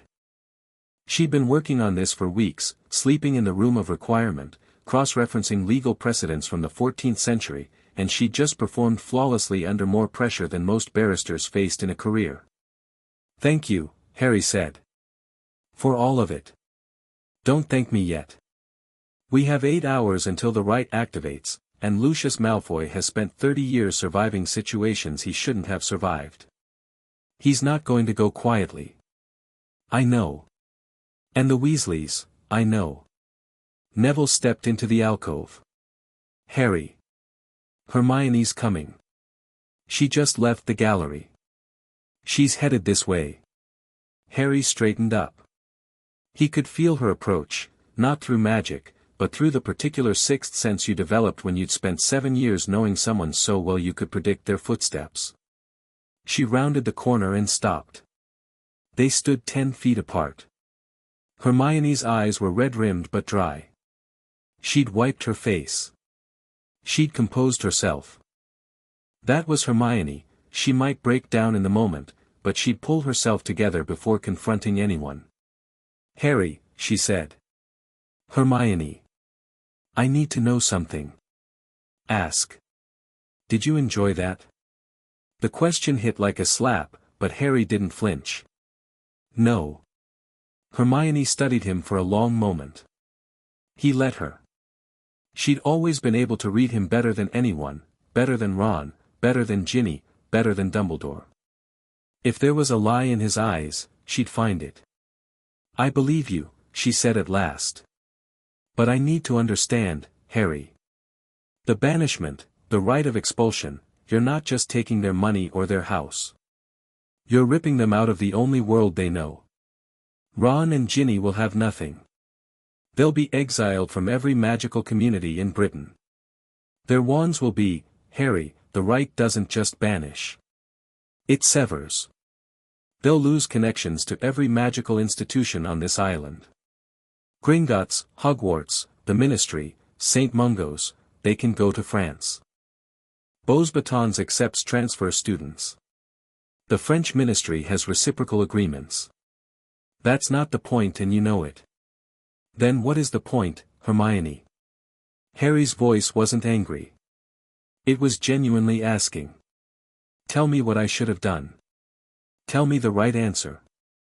Because I've been looking for it for 3 days and I couldn't find one. Hermione opened her mouth. Closed it. Opened it again. You could have demanded restitution. Voided the contract. Made it public and let the shame be its own punishment. You didn't have to banish them. And then what? Ron lives down the street from me, hating me, telling everyone who'll listen that I'm the villain. Molly spends the rest of her life at the Burrow, on my land, weeping about what I did to her family. Ginny shows up at every public event to make a scene. I spend the next 50 years watching the people who robbed me play the victims. Harry shook his head. I'm done, Hermione. I'm done being the person who absorbs the damage and then forgives everyone because it's the right thing to do. I forgave Dumbledore for leaving me at the Dursleys. I forgave Snape for treating me like garbage because my dad was a bully. I forgave the entire wizarding world for spending a year calling me a liar and then expecting me to save them anyway. And where did all that forgiveness get me? It got me a marriage contract I never signed and a best friend who was on the payroll. Hermione was silent for a long moment. The corridor around them was empty. Neville and Daphne had stepped away, giving them space. I didn't know about the stipend, Hermione said quietly. I need you to know that. I suspected something. Ron always had more money than he should have, and he'd get defensive when I asked about it, but I didn't know it was coming from you. If I had, would you have told me? The pause before her answer was a fraction too long. And they both knew it. I'd like to think I would have, Hermione whispered. But I was in love with him, Harry. And when you love someone, you find ways not to see the things you don't want to see. Harry nodded slowly. I know. That's the only reason you and I are still having this conversation. Hermione let out a breath that was almost a sob but not quite. She stepped forward and, to Harry's surprise, because he'd braced himself for an argument, not this, she hugged him. Not the way Molly hugged, enveloping and smothering. A quick, fierce grip, her arms around his neck, her forehead against his shoulder for just a moment. You're going to make a lot of enemies tonight, she said against his collar. I made all the enemies I need years ago. At least these ones can't throw killing curses. She pulled back and wiped her eyes one more time. What do you need me to do? Go back to your department. Make sure the Aurors are ready. Lucius isn't going to leave peacefully, and Molly might try something desperate. I need the Ministry's enforcement arm on standby, not for me, I can handle myself, but for the bystanders. This could get messy. Hermione nodded. She was in work mode now, her brain clicking into the organized efficiency that had kept them alive for 7 years. I'll talk to Kingsley. He'll want to be briefed. Tell him what you need to. I've got nothing to hide. She turned to go, then stopped. Harry. For what it's worth, I read every document Daphne presented. Every ledger entry, every signature, every seal. And she's right. The law is clear. The evidence is real. Hermione's voice was steady now, professional, the voice of a woman who worked for the Department of Magical Law Enforcement and took the law seriously even when it broke her heart. You have every right to do what you're doing. I just wish you didn't have to. She walked away down the corridor, her footsteps echoing off the stone walls until they faded to nothing. Harry stood in the alcove and breathed. The rings on his fingers pulsed steadily, 15 heartbeats keeping time with his own. Somewhere above him, through layers of stone and enchantment, the sun was moving across the sky toward evening. 8 hours until midnight. 8 hours until the ancient magic activated and 2 families were torn from the land that had been their home for generations. 8 hours for Lucius Malfoy to scheme, for Molly Weasley to weep, for Ron to rage, for Ginny to grieve, and for everyone else in magical Britain to pick a side. Harry pushed off the wall and walked toward the lifts. Neville and Daphne appeared at his flanks without a word, falling into step like an honor guard. "Where to?" Neville asked. "Malfoy Manor," Harry said. "I want to be there when Lucius gets home. I want him to walk through his own front door and find the new owner waiting for him." Daphne's eyebrow rose. "That's dramatic. I learned from the best." Harry stepped into the lift. Dumbledore always said there was power in the theatrical. Might as well put one of his lessons to good use. The lift doors closed. The ministry hummed around them, 1,000 workers going about their day, most of them not yet aware that the world had shifted under their feet. By tomorrow morning, every newspaper in magical Britain would carry the story. By tomorrow afternoon, the political landscape would be unrecognizable. But that was tomorrow. Right now, there was tonight to survive. And Harry had a feeling that the hours between now and midnight were going to be the longest of his life. The lift descended toward the atrium, carrying the Lord of 15 Houses down into the gathering dark. Chapter 3, Before Midnight. Malfoy Manor looked different when you owned it. Harry stood at the end of the long gravel drive, flanked by Neville and Daphne, and studied the house that had once been his prison. The iron gates with their elaborate serpent motifs had swung open at his approach, the wards recognizing the Malfoy ring on his finger, welcoming their new master with a pulse of old magic that tasted like cold metal and dying flowers. The white peacocks that had once strutted across the lawn were gone. The hedges were immaculate, the gravel raked to geometric precision, every window gleaming. But the house felt hollow. Like a beautiful skull with nothing behind the eyes. "The wards are yours," Daphne confirmed, consulting a small enchanted mirror that displayed ward schematics in glowing blue lines. "Full control. He can't lock you out, can't activate defenses against you, can't even close a door in your face unless you allow it." "And the elves?" "Malfoy house elves are bound to the house, not the family. They answer to whoever holds the lordship ring." "That's you." Harry walked up the drive. His boots crunched on the gravel, the only sound in the still afternoon air. The sun was halfway down the sky, throwing long shadows across the manicured lawn. 5 o'clock. 7 hours until midnight. The front doors opened before he reached them. A house elf stood in the entrance hall, not Dobby, never Dobby again, but a small creature in a clean pillowcase who looked up at Harry with enormous amber eyes and immediately bowed so low its nose touched the marble floor. "Master Potter," the elf said. "Mipsy is welcoming you to your home." Something twisted in Harry's chest. This had been the place where Hermione screamed. Where Luna and Ollivander had been kept in the cellar like animals. Where Voldemort had held court and fed his snake at the dinner table. His home. "Mipsy," Harry said. "How many elves work in this house?" 12, Master Potter. "All is ready to serve." "Good. I need you to do something for me. Pack the Malfoy family's personal belongings, clothes, photographs, personal keepsakes. Nothing of monetary value, nothing that belongs to the house itself. Just the things that matter to them as people. Have it ready by 11 o'clock tonight." Mipsy's ears twitched. "Master is sending the old family away?" "Yes." The elf was quiet for a moment.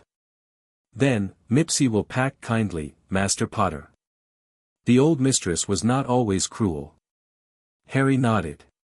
"Thank you, Mipsy." He walked through the entrance hall, past the drawing room. He didn't look in, he would never look in that room if he could help it, and into the study at the back of the house. It was a beautiful room, all dark wood and leather and floor-to-ceiling bookshelves. A portrait of Abraxas Malfoy hung over the fireplace, and the painted figure glared down at Harry with undisguised contempt. "You are not welcome here, boy," the portrait said. Harry flicked his wand at it. The portrait sailed off the wall and landed face down on the floor with a satisfying thud. "Redecorate later," he muttered, and sat down behind Lucius Malfoy's desk. It felt strange. The leather chair was expensive and uncomfortable in the way that very expensive things often were, designed to impress, not to sit in. Harry leaned back, put his boots on the desk, and waited. Neville took a position by the window, wand in hand, watching the drive. Daphne settled into an armchair near the fire and pulled out a stack of parchment, there was always more parchment, and began reviewing the next phase of their legal work with a quill tucked behind her ear. "He'll come through the flue," Daphne said without looking up. "The front gate wards will have pinged him the moment we walked through. He knows we're here. Let him come." 20 minutes later, the fireplace erupted in green flame. Lucius Malfoy stepped out of the flue and into his own study to find Harry Potter sitting behind his desk with his feet up, flanked by a Longbottom and a Greengrass, in the house his family had occupied for 9 generations. To his credit, Lucius didn't falter. He emerged from the flames with his silver cane in one hand and his composure in the other, brushing ash from his robes with practiced elegance. He took in the scene, Harry behind the desk, the overturned portrait, Neville by the window with his wand drawn, and his lips thinned into a line so tight it might have been carved from marble. "I see you've made yourself comfortable," Lucius said. "It's my house," Harry replied. "I should be comfortable in it. For now. Forever, actually. That's what permanent means." Lucius set his cane against the edge of a bookshelf with deliberate care. He was buying time, Harry knew, every gesture calculated, every movement designed to project control even as the ground dissolved beneath his feet. "You think this is over because you waved some rings in the Wisengamot and cited ancient law? The Malfoy family has survived plagues, wars, 3 Dark Lords, and the fall of 2 ministries. We do not simply vanish because a 17-year-old orphan with more titles than sense tells us to." "You're right," Harry said. "You don't vanish because I tell you to. You vanish because the magic tells you to. I'm just the one who asked. Magic can be fought. Magic can be broken. Not this magic. And you know it." Harry took his feet off the desk and leaned forward. "The right of expulsion is tied to the land itself, Lucius. It's older than your family, older than the ministry, older than Hogwarts. It's the same magic that keeps muggles from seeing wizarding buildings and prevents house elves from disobeying direct orders. Foundational. Structural. You can't fight it any more than you can fight gravity. I can appeal, to whom? The Wisengamot? I hold 30% of the seats. The minister? Kingsley Shacklebolt owes me his life, literally, and even if he didn't, the minister can't override a founding compact right. The International Confederation? Harry shook his head. They don't have jurisdiction over domestic expulsion rights. Daphne checked. I checked twice, Daphne said from her armchair, not looking up from her parchment. Lucius stood very still for a long moment. The study was quiet except for the crackling fire and the scratch of Daphne's quill. Then Lucius moved, not toward Harry but toward the sideboard, where he poured himself a measure of fire whiskey from a crystal decanter. He drank it in one swallow, set the glass down, and turned back. "What do you want, Potter?" "I already have what I want." "No. Every man wants something beyond the obvious. You didn't come to my house, to your house, to gloat. You're not Voldemort. You don't enjoy cruelty for its own sake, whatever you might like the Wisengamot to believe. So what is it? What's the real price? Name it and let's negotiate like civilized men." Harry studied him. Lucius Malfoy, even now, even with everything stripped away, was a formidable man. Not because of his magic was average at best, but because of his mind.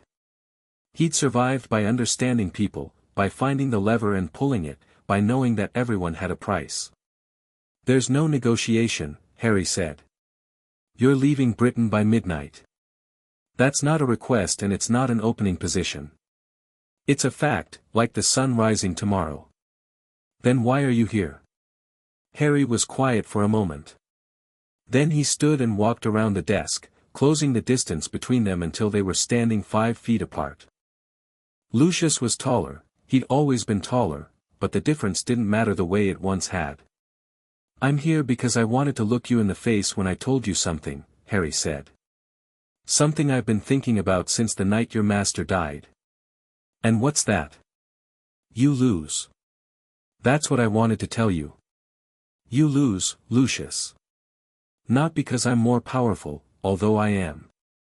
Not because the law is on my side, although it is. You lose because you spent your entire life backing the wrong horse. Every bet you made, pureblood supremacy, Voldemort, the old families, gold over principles, every single one was the wrong call. And now you're standing in a house that isn't yours anymore, drinking whiskey you can't afford, trying to negotiate with a half-blood orphan who owns everything you built. You didn't lose today. You lost 30 years ago when you took the mark. Today's just when the bill came due. Lucius's jaw worked. A muscle in his cheek twitched. For one instant, the mask cracked, and beneath it was not the cool aristocrat, not the political chess player, but a man confronting the totality of his failure. A man who had gambled everything on a vision of the world that had proven, definitively and permanently, to be wrong. Then the mask reassembled.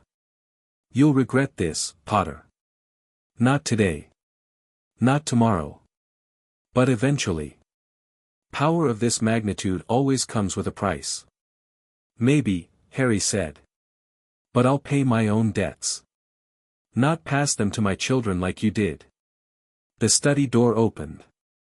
Draco Malfoy walked in. He'd changed out of his Wizengamot robes into plain traveling clothes, dark trousers, a grey shirt, a jacket that looked muggle-made.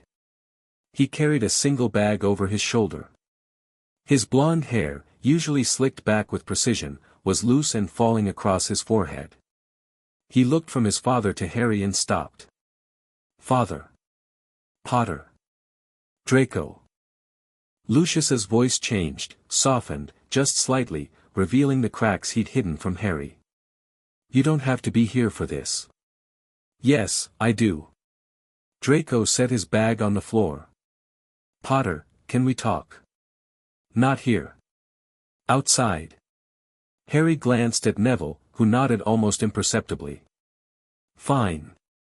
They walked out through a side door into the manor's gardens. The sun was lower now, casting everything in amber light, and the gardens were genuinely beautiful, rose bushes in every color, gravel paths winding between sculpted hedges, a fountain at the center depicting some mythological scene that Harry didn't recognize and didn't care about. They walked in silence until they reached a stone bench beside the fountain, and Draco sat down heavily. Harry remained standing. I swore the oath, Draco said. In the Wizengamot. I'm exempt from the right. I can stay in Britain. You can. But my father can't. And my mother chose the black name over exile, which means, Draco's voice caught. He swallowed and continued. Which means my parents are going to be separated tonight. My father will be banished. My mother will stay. And I'll be standing in the middle of it. That's not my problem, Draco. No. It's mine. And I'm not asking you to make it yours. Draco looked up at him, and Harry saw something he'd never seen in Draco Malfoy's face before. Honesty. Not the desperate honesty of a man begging for mercy, but the quiet honesty of someone who'd been stripped of every pretense and had nothing left to hide behind. I want to know, genuinely, Potter, not as a negotiation, not as a trick, was there any part of you that hesitated? When you decided to do this? Any part that thought about what it would mean for the people who'd be caught in the blast? Harry sat down on the bench. Not because he was tired, although he was, but because something about the question deserved more than a standing over response. Yes, he said. I thought about you. About your mother. I thought about the fact that your father, whatever else he is still your father. And I thought about the fact that if someone had done to my parents what I'm doing to yours, I would probably hate them for the rest of my life. Will you lose sleep over it? I'll lose sleep over a lot of things. But not this. Your father made his choices, Draco. Over and over, for 30 years, he chose power and blood purity over basic decency. He chose Voldemort. Twice. And people died because of those choices. People I loved died. I know. Then you know why I can't let him stay.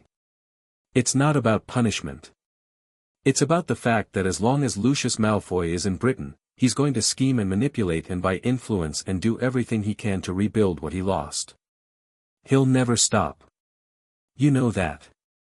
Draco was quiet for a long time. The fountain splashed behind them. Somewhere in the garden, a bird was singing, one of those late afternoon songs that always sounded slightly melancholy. He won't survive it, Draco said finally. You know that too, right? My father is Malfoy Manor. He's the Wisengamot seat. He's the influence and the gold and the name. Take that away, send him to France or Germany or wherever, and he'll be nothing. Just a bitter old man in a rented flat, drinking fire whiskey and raging about how the world wronged him. He'll be dead in 5 years. Maybe. Or maybe he'll surprise you. People sometimes do, when everything they depended on gets stripped away. That's optimistic. I have moments. Draco almost smiled. It was brief and fragile and disappeared immediately, but it was there. What happens to me? Legally, I mean. My oath exempts me from the right, but I have no house, no vault, no name. House Malfoy is dissolved. I'm a Malfoy without a house. That's a man without a country, in our world. Harry reached into his jacket and pulled out a folded parchment. He'd prepared it that morning, after the Gringotts meeting, on the chance that Draco would do exactly what he'd done, swear the oath, separate himself from his father. Daphne had called it contingency planning. Harry called it knowing your enemy well enough to predict when they'd stop being your enemy. This is a writ of minor nobility, Harry said. Under the authority of House Black, your mother's house, I'm offering you a position as a retainer of the Black household. It comes with a small stipend, enough to live on. Access to a Black property, there's a townhouse in Edinburgh that's been empty for 20 years. And it comes with a name. You'd be Draco Black, not Draco Malfoy. Draco stared at the parchment. You're offering me charity. I'm offering you a chance. What you do with it is up to you. Why? Harry thought about it. Because you lowered your wand on the astronomy tower.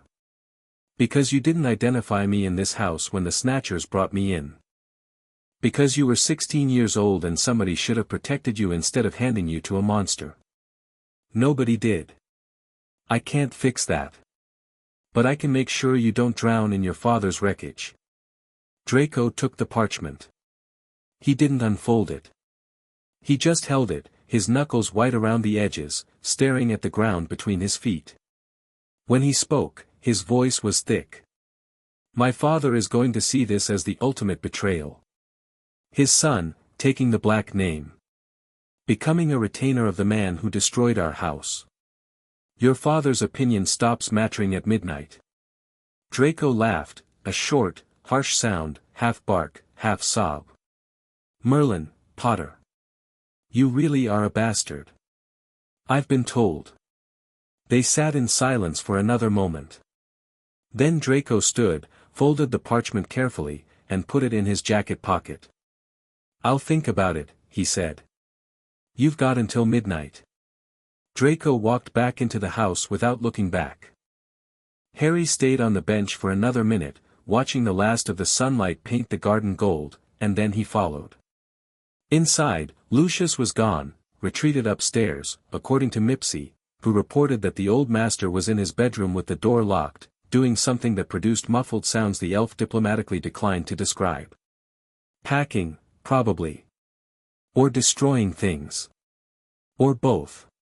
We need to move, Harry told Neville and Daphne. The Malfoys are handled. Time for the Burrow. Daphne looked up from her parchment. Harry, the Weasley situation is more volatile. Lucius Malfoy is dangerous but predictable. Molly Weasley is a grieving mother who just found out she's losing her home and 2 of her children. Grief makes people unpredictable. I know. And Ron has already attacked you once today. Without a wand, this time.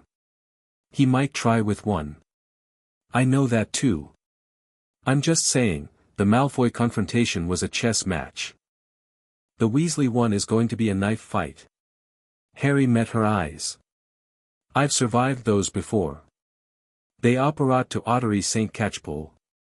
The Burrow looked the same as it always had, a towering, lopsided miracle of magical architecture, rooms stacked on rooms, chimneys jutting out at impossible angles, the whole structure held together by magic and stubbornness.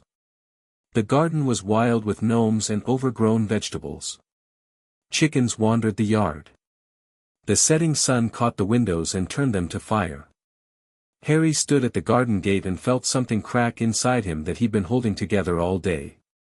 This was the first place that had ever felt like home. Not Hogwarts. Hogwarts was a school, magnificent and magical but institutional. Not the Dursleys. The Dursleys were a punishment. The Burrow was the first place where someone had set a plate for him at the table and said, "Eat, dear, you're too thin," and meant it with what he believed was unconditional love. And it was all built on a lie. Maybe not all of it. Maybe not the meals or the warmth or the gnome throwing in the garden. But the foundation, the guardianship, the contract, the monthly payments, was rotten, and you couldn't trust a house when the foundation was rotten. No matter how much you loved the rooms. You all right? Neville asked quietly. No, Harry said. Let's go. He pushed open the gate. The wards didn't resist, they were Pruitt wards, old and familial, and the Pruitt ring on his finger sang to them like a key fitting into a lock. The magic recognized him. Welcome home, it seemed to say. We've been waiting. The front door opened before he reached it, and Arthur Weasley stepped out. Arthur looked like he'd aged 20 years since the Wisengamot session. His eyes were red-rimmed, his shoulders stooped, his usual cheerful energy completely extinguished. He stood on the porch of his home, not his home, Harry thought, and the thought was like swallowing glass, and looked at Harry with an expression of such raw pain that Harry had to stop himself from apologizing. He wasn't going to apologize. He'd done nothing that required an apology. Harry, Arthur said. Molly is inside. She's not well. The shock of it, everything, I'm sorry she's hurting, Arthur. I genuinely am. Are you? There was no anger in the question. Just exhaustion. Because from where I'm standing, Harry, it looks like you're hurting her on purpose. I'm enforcing the law against someone who stole from me. That it hurts her is a consequence of what she did, not what I'm doing. Arthur flinched. She was wrong. I know she was wrong. But Harry, 36,000 galleons and a marriage contract, those are crimes, yes, but is exile proportionate? Is banishing her from her home, from her country, from everything she knows, Arthur? Harry stepped onto the porch, bringing them face to face. Arthur was taller, but it didn't matter. Did you know that your wife signed the guardianship override on the same day I was put on the Hogwarts Express? The same day.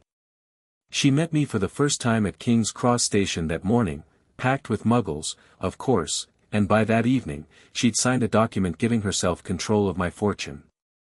Does that sound like a woman who was protecting an orphan? Or does it sound like a woman who saw an opportunity? Arthur's mouth opened. Closed. He looked at the ground. I loved her, Harry said, and the past tense landed like a hammer. I loved your whole family. I would have given you the gold freely, all of it, every canute, if anyone had just asked. I would have married Ginny because I actually liked her. Not because of a contract. Because I liked her. But nobody asked me. Nobody told me. They just took, and they kept taking, and they dressed it up as love so I wouldn't notice. She does love you, Harry. In her way. I believe that. And I also believe she robbed me blind while she was doing it. Both things can be true, Arthur. That's what makes it unforgivable. The front door opened again and Molly Weasley was there. She looked destroyed. There was no other word for it. Her eyes were swollen, her face blotched, her hair wild. She was wearing the same robe she'd worn to the Wisengamot, now rumpled and stained with tears. She looked at Harry and her face crumpled, and for one terrible moment she looked like she was going to throw herself at his feet. Instead, she straightened her spine. The Pruitt backbone, the one that had faced Bellatrix Lestrange without flinching, was still in there somewhere. "Come inside," Molly said. Her voice was rough but steady. "If you're going to take my home, you should at least see what you're taking." Harry walked into the burrow. The kitchen was the heart of the house, it always had been. The long wooden table where 7 children and 2 parents and, more often than not, Harry and Hermione had crowded together for meals. The enchanted clock on the wall with a hand for every Weasley, all of them currently pointing to mortal peril. The stove where Molly had cooked enough food to feed an army, because she had been feeding an army, her own personal army of red-haired children and strays she'd collected along the way. Harry looked at the clock. Ron's hand was trembling between mortal peril and traveling. Ginny's was doing the same. Molly's was fixed firmly on mortal peril and didn't seem inclined to move. "Where are Ron and Ginny?" Harry asked. "Upstairs. Packing." Molly's voice caught on the word but she powered through. "Where would you have us go?" "France is the most straightforward. The French ministry has agreements with Britain for magical refugees. Molly spat the word like it burned. "We're not refugees, Harry. We're being expelled from our home by a boy I fed and clothed and, Molly." Arthur's hand on her shoulder. Don't what? Don't tell the truth." "He sat at this table, Arthur. He slept under this roof. I gave him Christmas presents, I worried about him every single day he was at that school, I fought in a war to protect him, and you stole from him." Arthur's voice broke on the words, and the kitchen went silent. "You stole from him, Molly. While you were knitting him sweaters, you were stealing from his vault. While you were telling him he was like a son, you were signing contracts behind his back." Arthur's eyes were wet. "I need you to stop pretending you were just a loving mother who made a small mistake. Because I've spent the last 4 hours going over the numbers in my head, and 36,000 galleons is not a small mistake. It's a theft. A sustained, deliberate, calculated theft from an orphan child." Molly stared at her husband. "Arthur, I did it for us. For our family. We had nothing, we could barely feed the children, then we should have gone hungry." Arthur shouted, and it was so shocking, Arthur Weasley never shouted, that everyone in the room flinched. "We should have been honest about what we had and what we didn't have, instead of living on stolen gold and pretending it was normal. I wondered, Molly. I wondered where the money for Ron's new robes was coming from, and the new brooms, and the Hogsmeade spending money. You told me your mother's inheritance had finally been released. You told me a Pruitt investment had matured. You lied to me." The air in the kitchen was thick with decades of suppressed truth. Harry stood by the door and said nothing. This wasn't his fight. This was a marriage unraveling in real time, 25 years of partnership cracking open to reveal the termites that had been chewing through the beams. "Mum." Ron's voice. He was standing on the stairs, a duffel bag in one hand, his face a mess of dried tear tracks and barely controlled fury. He looked at Harry and his whole body went rigid, but he didn't move. The memory of Neville's disarming grip was still fresh. Ginny was behind him, carrying a small trunk. Her eyes were dry but empty, hollowed out. She looked at Harry for one long moment and then looked away, as if the sight of him was physically painful. "Ron," Harry said. "Ginny. Don't." Ron's voice was low and dangerous. "Don't say our names like you have the right. You don't get to do what you did today and then stand in our kitchen saying our names like we're still friends. We're not friends. We haven't been friends since September 1991, when your mother started cashing checks from my vault." Ron flinched. "I was 11. I didn't know. When did you know?" Silence. "When, Ron?" "Third year," Ron whispered. "Mom told me the summer before third year. She said Dumbledore had set up a fund for my companionship. She said it was what old families did. She said you'd understand if you knew. But you never told me. I was 13. You were 13 when you found out. You were 14 when you didn't tell me. 15. 16. 17. At some point, Ron, you stopped being a kid who didn't know better and became an adult who was choosing to keep lying." Ron dropped his bag. It hit the stairs with a thud. His hands were shaking. "You want to know the truth? Fine. Here's the truth. The money was the only thing that made it bearable. Being your friend, being the sidekick, the comic relief, the one everyone forgot about, it was humiliating. Every day. Do you have any idea what it's like to stand next to the chosen one and be invisible? To know that no matter what you do, no matter how brave you are, nobody's ever going to write a story about Ron Weasley. So you charged for it," Harry said. "I earned it." Ron's voice cracked. "Every time I followed you into some insane death trap, the chessboard, the Department of Mysteries, the Horcrux hunt, I earned every canute. You think I would have done all that for free? You think anyone would?" The silence that followed was absolute. Ron seemed to hear his own words echo back at him, and something in his face changed, a flicker of horror at what he'd just said, there and gone so fast most people would have missed it. But Harry didn't miss it. "Neville would have," Harry said quietly. "Neville did. For free. Because that's what friendship actually looks like." Neville, standing in the doorway behind Harry, said nothing. But his presence said everything. Ron's face crumbled. Not into tears, into something worse. Into the expression of a man who'd just heard himself say the truest and ugliest thing he'd ever thought, out loud, in front of witnesses, and couldn't take it back. "Get out of my house," Ron said. "It's not your house," Harry replied. And the words were not cruel. They were just true. "It's Pruitt land, held by a Pruitt lord. You're living here because I haven't asked you to leave yet." He turned to Arthur. "Arthur, you swore an oath. You're exempt from the right. The twins, Bill, Charlie, they'll each get the chance to swear the same. I meant what I said in the Wisengamot. Those who aren't guilty can stay." "Stay where?" Arthur gestured around the kitchen that was no longer his, in the house that sat on land that was no longer his, in a life that had been built on foundations he'd just discovered were stolen. "Even if I'm exempt, Harry, this is still my wife.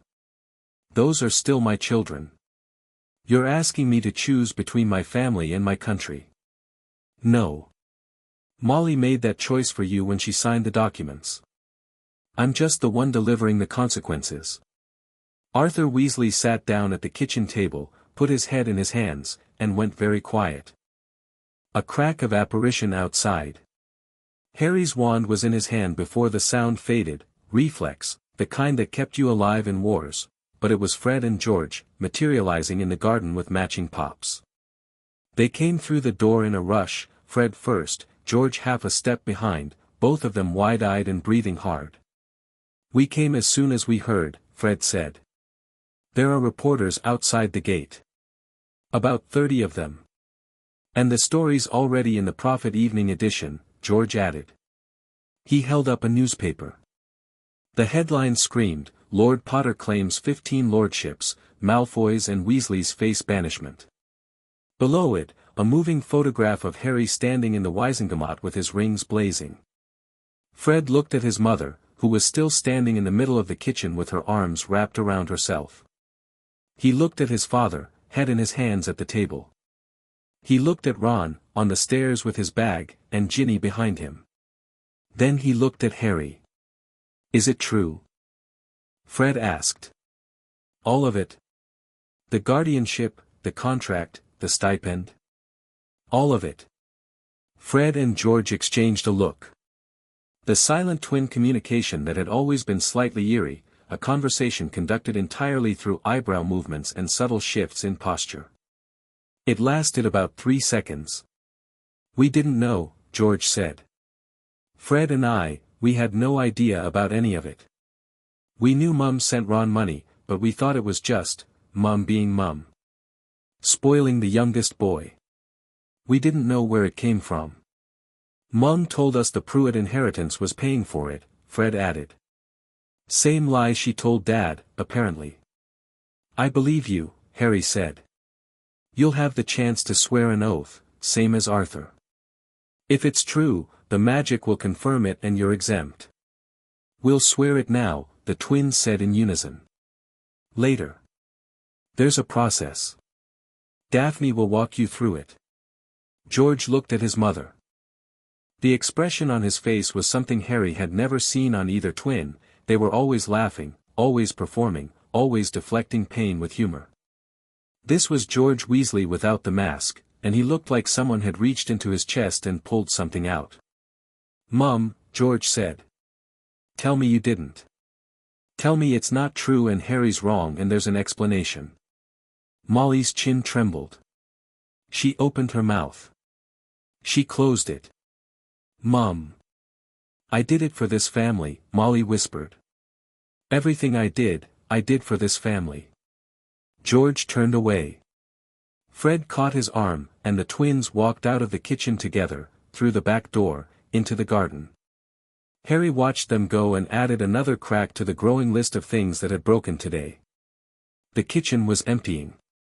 Arthur still sat at the table.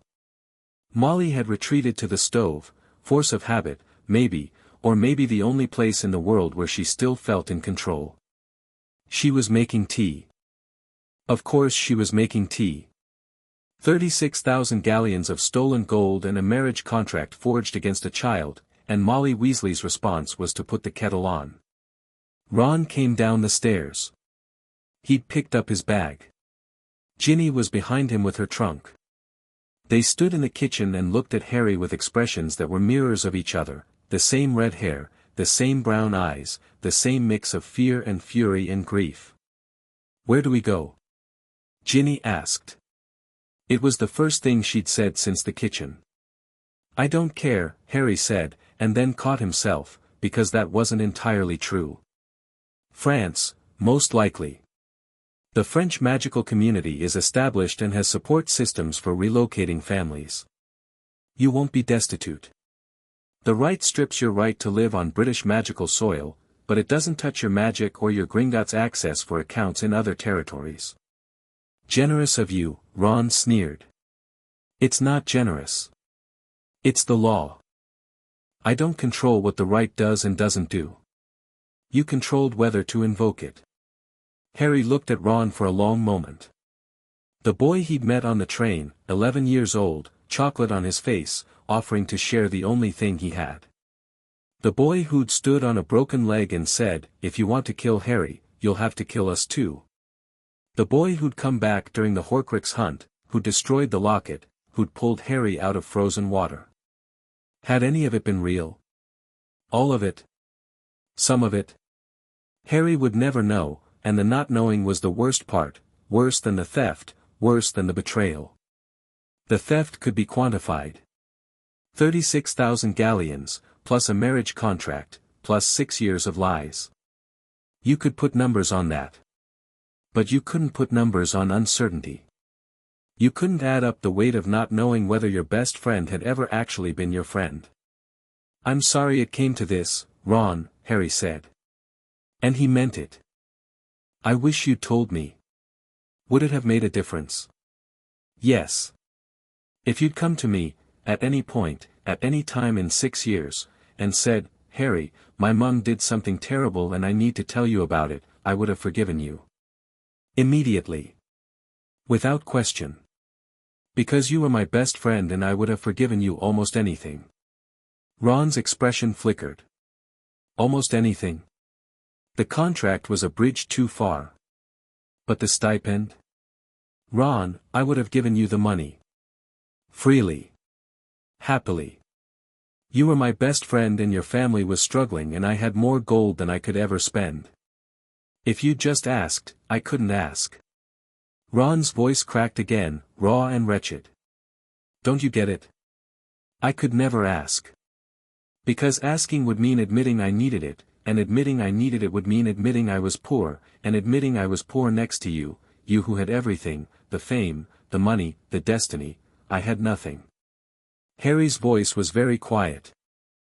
I slept in a cupboard for 10 years, Ron. I wore your cousin's hand-me-downs and I didn't know I was a wizard until I was 11. The vault full of gold might as well have been on the moon for all the good it did me growing up. You had a family. A mum and dad who loved you, brothers who tormented you in the way brothers are supposed to, a house full of noise and food and warmth. I would have traded every galleon in that vault for 1 year of what you had. Ron's bag slipped from his fingers. It hit the floor for the second time. His face was doing something complicated, anger and shame and grief and something that might have been the embryonic beginning of understanding, all of it churning beneath the surface. But it was too late. Harry could see it in Ron's eyes, the understanding was there, flickering, but the anger was bigger, the humiliation was bigger, the sheer momentum of years of self-justification was too much to stop in a single conversation. Ron would need time. Years, maybe. Maybe he'd never get there. Midnight, Harry said. Be gone by midnight. He turned and walked out of the burrow. Through the kitchen, past the enchanted clock with its trembling hands, through the front door, across the yard with its chickens and gnomes and overgrown garden. Neville and Daphne fell into step beside him. The reporters at the gate surged forward, shouting questions, camera flashes popping. Harry raised a hand and a wall of magic shimmered between them, silent and impenetrable, and the reporters' shouts went muffled and distant. They apparat away. Grimmauld Place was dark and quiet. Harry had cleaned it up over the past year. The Black family townhouse was no longer the cobwebbed horror it had been during the Order's days. The walls had been repainted, the cursed objects removed, Creature's Nest cleared out. It was still gloomy, it was a Black family house, gloom was structural, but it was livable. It was his. He sat in the kitchen and stared at the wall. The clock on the mantel read 8:14 p.m. Less than 4 hours. Daphne was at the table, finalizing paperwork. Neville had gone to check the property wards, a precaution, in case Lucius tried something desperate. Harry could hear him moving through the upper floors, his wand light casting dancing shadows on the ceiling. You should eat, Daphne said without looking up. Not hungry. You've been running on adrenaline since 6 in the morning.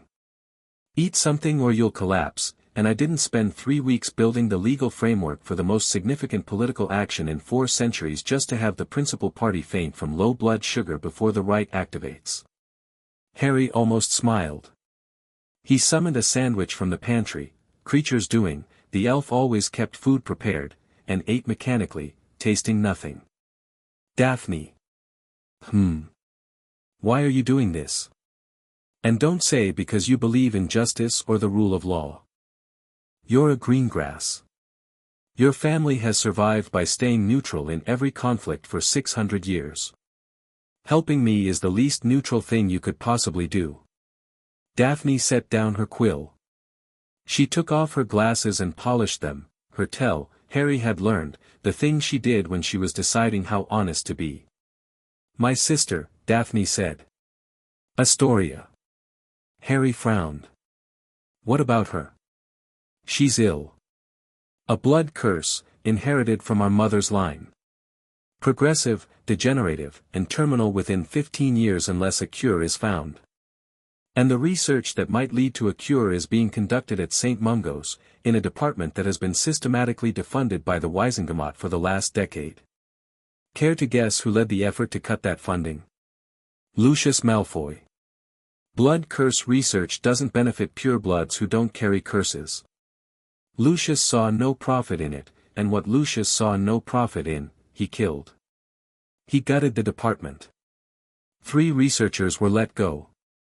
The project was shelved. Daphne put her glasses back on. So when you asked me to help you destroy Lucius Malfoy, my answer was always going to be yes. Not because I believe in justice, although I do. Because Lucius Malfoy is killing my sister one budget cut at a time, and I want him gone. Harry nodded slowly. When this is over, I'll fund the research. Whatever it costs. I know you will. That's the other reason I'm helping you. Because you're the kind of person who says that and means it. She picked up her quill. Now eat your sandwich and let me work. The hours crept by. 9 p.m. 10 p.m. 11 p.m. At 11:15, the flue in the drawing room roared green, and Neville was down the stairs with his wand drawn before the flames had settled. But it wasn't an attack. It was a message. A small roll of parchment shot from the fire and landed on the carpet. Harry picked it up and unrolled it. The handwriting was spiky and urgent. Potter, I know what you are and I know what you've done and I know that the law is on your side and I cannot stop you. But I can make this expensive. I have information, about Dumbledore, about the Order, about things that were done during the war that the public doesn't know. If you force me out, I will sell every secret I have to the highest bidder. The Daily Prophet, the Quibbler, Rita Skeeter, Foreign Intelligence Services. Everything. Consider carefully whether your victory is worth the scandal. L.M. Harry read it twice. Then he held it over the nearest candle and let it burn. Lucius? Daphne asked. Threatening to release secrets if I don't back down. War secrets. Order secrets. Will you back down? No. Then we need to neutralize the threat. What could he know that would hurt you? Harry thought about it. The Horcruxes, public knowledge now. The Hallows, he'd told the story himself. Dumbledore's past with Grindelwald, Rita Skeeter had published that years ago. Snape's loyalty, revealed at the Battle of Hogwarts. Nothing, Harry said slowly. There's nothing he knows that could hurt me. Whatever secrets he's hoarding are about Dumbledore and the Order, not about me personally. And Dumbledore's dead. The Order is disbanded. He's bluffing. And if he's not, then let him talk. I'm done protecting dead men's reputations. Harry dropped the ashes of the letter into the fireplace. Dumbledore used me as a weapon for 6 years and set up the guardianship that let Molly rob me. If Lucius wants to air Dumbledore's dirty laundry from a flat in Paris, he's welcome to it. At 11:30, a Patronus burst through the kitchen wall, a silver weasel, Arthur's. Its voice was hollow and tired. Harry. The twins have sworn their oaths. Both clean. Bill and Charlie have been contacted by Mirror, they'll swear when they return to Britain. Percy. A pause. Percy is refusing to swear. He says he won't submit to a loyalty test imposed by anyone, on principle. He's always been stubborn.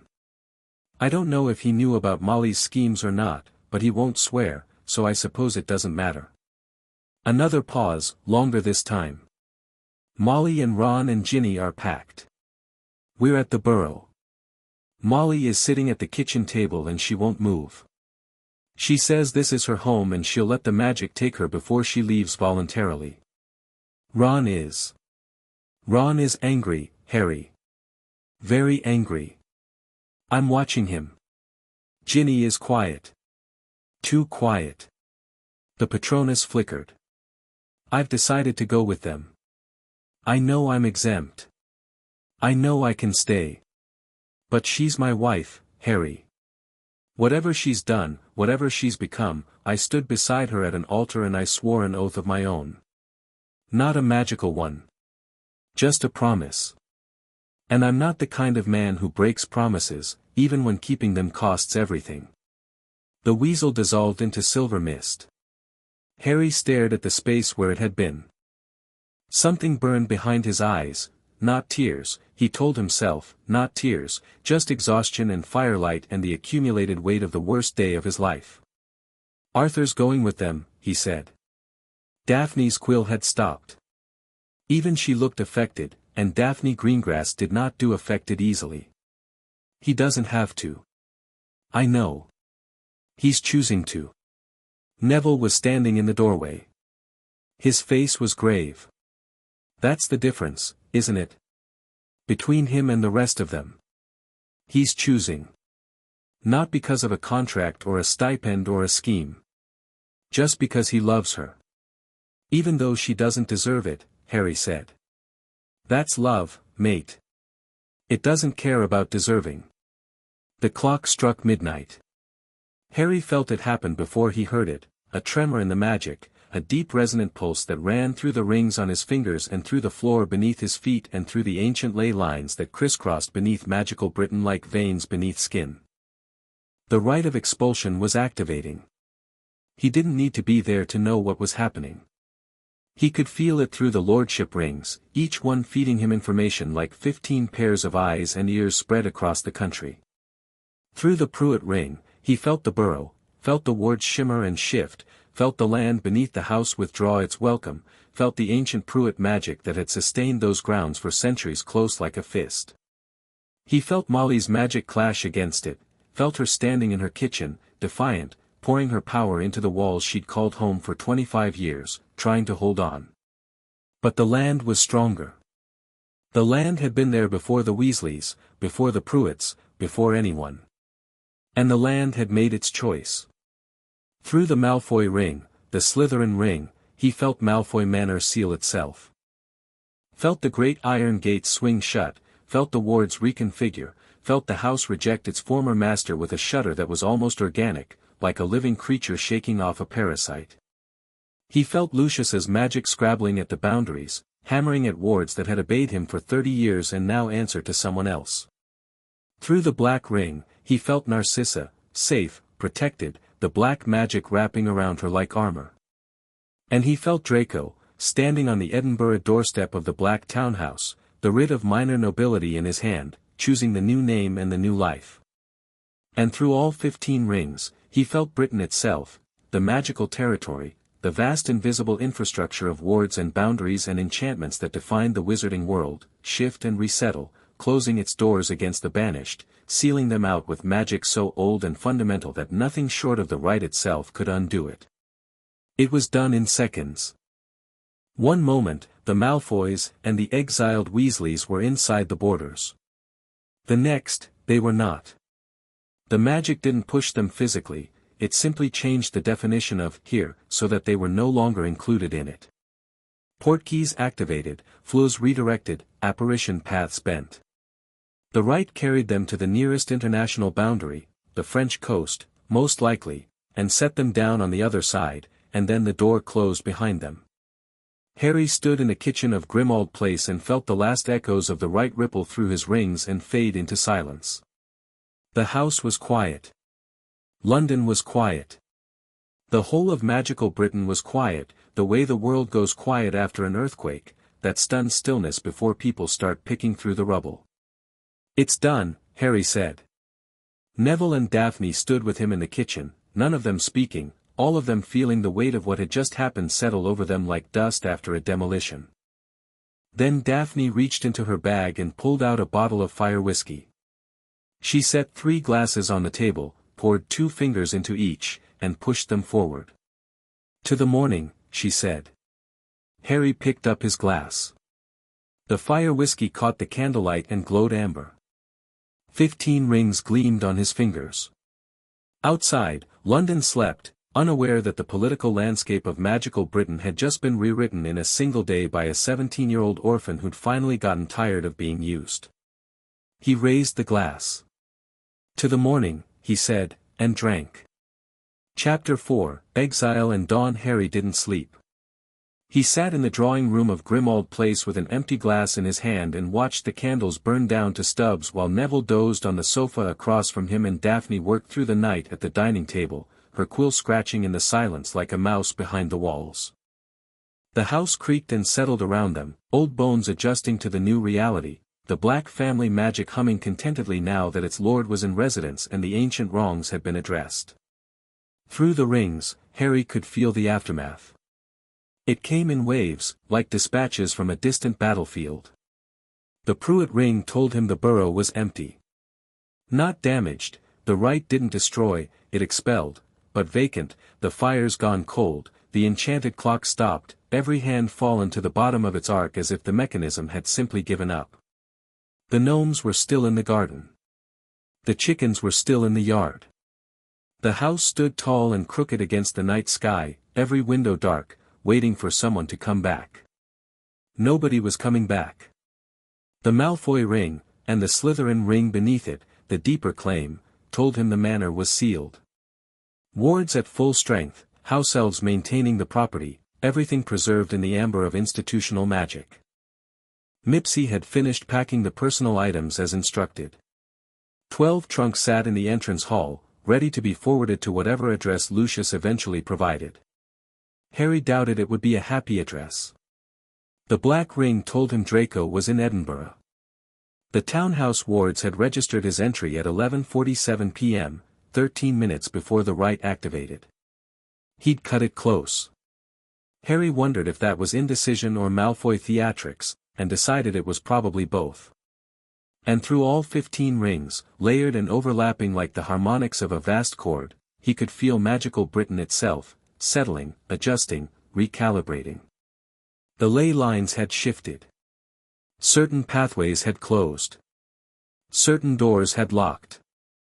The country's magical infrastructure was quietly and efficiently updating itself to reflect the new reality. The Malfoys were gone, half the Weasleys were gone, 6 noble houses had been dissolved, and Harry James Potter was the most powerful individual in the wizarding world. It should have felt triumphant. In the stories, the ones he'd read as a child in his cupboard, smuggled from Dudley's discarded book piles, this was the moment where the hero stood tall and the music swelled and everything was golden and certain. It didn't feel like that. It felt like surgery. Necessary, precise, and bloody. The clock on the mantel chimed 5. The first grey light of dawn was creeping through the curtains. Harry set down his glass, stood, stretched the stiffness from his back, and walked to the window. London was waking up. The Muggle street outside Grimmauld Place was still quiet, just a milk float rattling past and a fox trotting along the pavement with something in its mouth, but the magical world would be wide awake already. The Prophet's morning edition would be on every doorstep. The Wisengamot session would be the only topic of conversation in every pub, shop, and kitchen in magical Britain. "You look terrible," Daphne said from the dining table. She hadn't slept either, but she looked somehow more put together than she had 12 hours ago, as if exhaustion had burned away everything unnecessary and left only the sharp essential core. "Thanks. I mean it. You need to look like a lord today, not a refugee. Go upstairs, shower, put on something that doesn't have sandwich crumbs on it. The world is going to be watching you, and first impressions after a political earthquake matter more than the earthquake itself." Harry looked down at himself. She was right, he looked like he'd been dragged through a hedge. "Since when are you my image consultant?" "Since you made me your legal advocate and I realized that the man holding 15 lordship rings has the self-presentation skills of a niffler." Neville stirred on the sofa, blinking. "She's not wrong, mate." Harry went upstairs.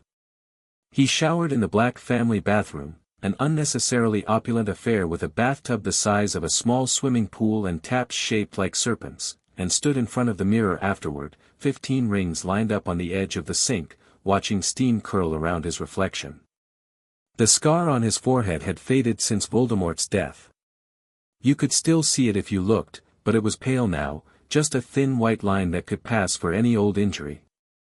The eyes were still green. The hair was still an untamable disaster. But the face had changed, not just aged, but hardened, the baby fat of adolescence replaced by angles and edges that hadn't been there a year ago. He looked older than 17.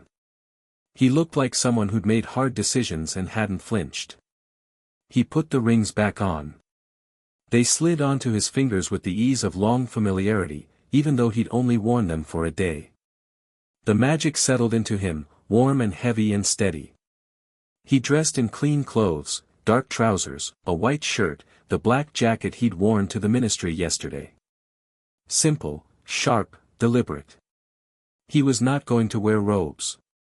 Robes were the uniform of the old guard, the traditional families, the establishment that had enabled Dumbledore's manipulations and Lucius's corruption and Molly's theft. Harry was something new. He'd dress like it. When he came back downstairs, Daphne looked him over and gave a single approving nod, which from Daphne was the equivalent of a standing ovation. Kreacher had materialized at some point during the night and laid out breakfast, eggs, toast, sausage, a pot of tea strong enough to strip paint. Harry sat down and ate properly for the first time in 24 hours. Neville ate with him. Daphne picked at a piece of toast while reviewing her notes, which was apparently the Greengrass family definition of a meal. The morning prophet arrived by owl at 6:30. Harry caught the paper and spread it across the table. The headline took up the entire front page, letters 2 inches high, "The Lord of 15 Houses, Potter reshapes Wizarding Britain in a single day." Below it, a photograph of Harry standing in the Wizengamot, rings blazing, the verification ritual's pillar of light rising behind him like a corona. He looked, Harry had to admit, fairly impressive. He also looked slightly terrifying, which was probably fine. The article was long and breathless, written by a reporter Harry didn't recognize, not Rita Skeeter, thank Merlin, though he was sure she'd be along shortly with something far more poisonous. The coverage was surprisingly factual. The guardianship override. The marriage contract. The stipend. The blood oaths. The right of expulsion. Every motion Harry had presented, summarized with reasonable accuracy. Daphne's legal arguments, quoted extensively. Lucius's protests. Ron's attack. Ginny's confession about the contract. Below the main article, a sidebar, Weasley family divided, Arthur Weasley follows wife into exile as twins vow to stay. And beneath that, Draco Malfoy takes black name, former heir swears OATH, avoids banishment. Harry scanned the rest quickly. Reaction quotes from Wizengamot members, a mix of shock, grudging respect, and outright fury. A statement from the minister's office that was carefully neutral, acknowledging the legitimacy of the proceedings while declining to comment on the specifics. An opinion piece from a legal scholar at Wizarding Oxford calling Harry's actions legally unimpeachable but politically unprecedented, the kind of power consolidation that Britain hasn't seen since the age of Merlin. And at the very bottom of the page, a small box, Lucius Malfoy issues statement from Paris. Harry read it. The actions taken against my family are those of a tyrant, not a lord. History will judge Harry Potter not by the titles he wears but by the lives he has destroyed. I will spend whatever years remain to me ensuring that the world knows the truth about the boy who lived, that he is nothing more than a bully with a crown, drunk on stolen power. The Malfoy name endures. It will endure long after Potter's rings have turned to dust. Harry set the paper down. Predictable. He'll be louder once he's settled, Daphne said. He's going to wage a propaganda campaign from France. We should be prepared. Let him. He can shout all he wants from across the channel. Words don't cross ward lines. A tap at the window. Then another. Then a dozen more. Owls were gathering on the ledge outside, a growing flock of them, carrying letters and packages and what appeared to be at least 3 howlers, their red envelopes already beginning to smoke. Fan mail, Neville observed. Sort it later. Right now, I need to be at the ministry. Kingsley is going to want to talk to me, and I'd rather do it on my terms than wait for a summons. They apparat to the ministry atrium at 7 o'clock, early enough that the main rush hadn't started. But the atrium wasn't empty. A crowd had gathered, not reporters this time, but ordinary witches and wizards, ministry workers who'd arrived early, shopkeepers from Diagon Alley, even a few Hogwarts students who must have snuck out. They were standing in clusters, talking in low voices, and when Harry materialized at the apparition point, the conversation stopped. He walked through them without pausing.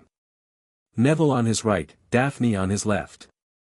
The crowd parted and then reformed behind them, and Harry could hear the whisper following in his wake like a wave.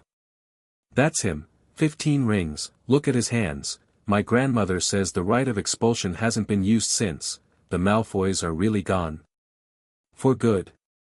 I heard the Weasley boy attacked him right there in the chamber." Harry kept walking. The lift carried them up to level 1, the minister's office, and the doors opened onto a corridor where Kingsley Shacklebolt was already waiting. Kingsley looked tired. The tall, broad-shouldered aura-turned minister was standing outside his office with a cup of tea that he clearly wished contained something stronger, his deep-set eyes watching Harry approach with an expression that was part admiration, part wariness, and part the specific exhaustion of a man who'd been woken at midnight by 17 urgent patron uses and hadn't gone back to bed. "Harry," Kingsley said. "Minister. Don't minister me. Not after everything." Kingsley looked at the rings, then back at Harry's face. "Come in. We need to talk." Kingsley's office was large and spare, the man had never been one for ostentation. A desk, some chairs, a map of magical Britain on the wall with glowing dots representing active ward networks. Harry noticed that several dots had changed color since yesterday. The infrastructure was still adjusting. Kingsley closed the door. Neville and Daphne took positions by the wall, not sitting, not leaving, present but unobtrusive. Kingsley didn't comment on their presence. "I'll be direct," Kingsley said, settling behind his desk. "What you did yesterday was legal. My people have been over it all night, every motion, every precedent, every aspect of the rite of expulsion. Daphne's work is flawless. There is no legal basis for challenging any of it. But," Harry said. "But legality and wisdom are different things, and you know that." Kingsley leaned forward, his elbows on the desk.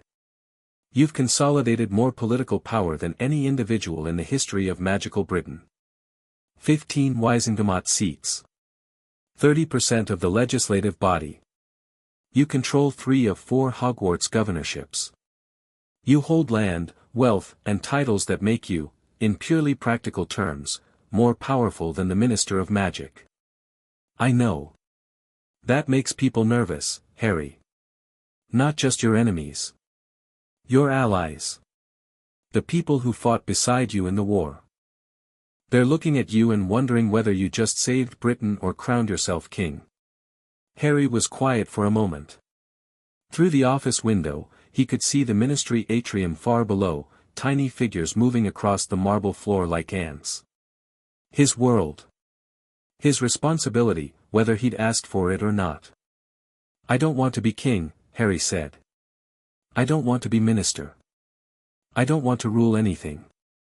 I want to fix what's broken, make sure the people who exploited the system can't do it again, and then I want to live my life without someone trying to kill me, manipulate me, or sell me to the highest bidder for the first time in 17 years. And the seats? The power? I'll hold them as long as I need to. Long enough to push through the reforms that should have happened decades ago, transparency in vault oversight, an end to the guardianship loopholes, marriage contract reform, proper funding for St. Mungo's research, accountability for the Wisengamot members who enabled Voldemort. Once the framework is in place, I'll delegate the seats. Appoint regents for the houses I don't intend to manage personally. Distribute the power instead of hoarding it." Kingsley studied him for a long time. Harry let him look. He had nothing to hide. "You've thought about this," Kingsley said. "For 3 days. It's all I've thought about. And if I said I was uncomfortable with one person holding this much influence over the government?" I'd say you should be. And I'd say that discomfort is exactly why I'm the right person to hold it, because I don't want it, and the people who want power are the ones you should worry about. Harry paused. But I'm not asking for your approval, Kingsley. I'm asking for your cooperation. I need the Ministry's enforcement arm to handle the aftermath, property transfers, ward reassignments, vault transitions. I need the Aurors to keep the peace while the dust settles. And I need you to make a public statement confirming the legitimacy of the proceedings, so that the inevitable pushback doesn't turn into chaos. Kingsley's jaw tightened. He was, Harry knew, a proud man, proud of his office, proud of the institutions he'd spent his career defending. Being told what the Ministry needed to do by a 17-year-old, even a 17-year-old he respected, grated against every instinct he had. But Kingsley Shacklebolt was also a practical man. And a brave one. He'd stared down Voldemort and survived. He could handle his pride. I'll make the statement, Kingsley said. And you'll get your cooperation. But I want something in return. Name it. A seat at the table. Whatever reforms you're planning, whatever changes you're pushing through the Wizengamot, I want the minister's office involved. Not as a rubber stamp.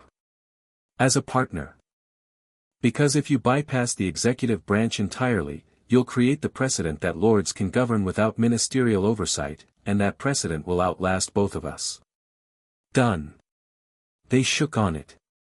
Kingsley's grip was firm, and his eyes held Harry's for an extra beat, searching, assessing, looking for the tyrant that Harry's enemies would claim to see.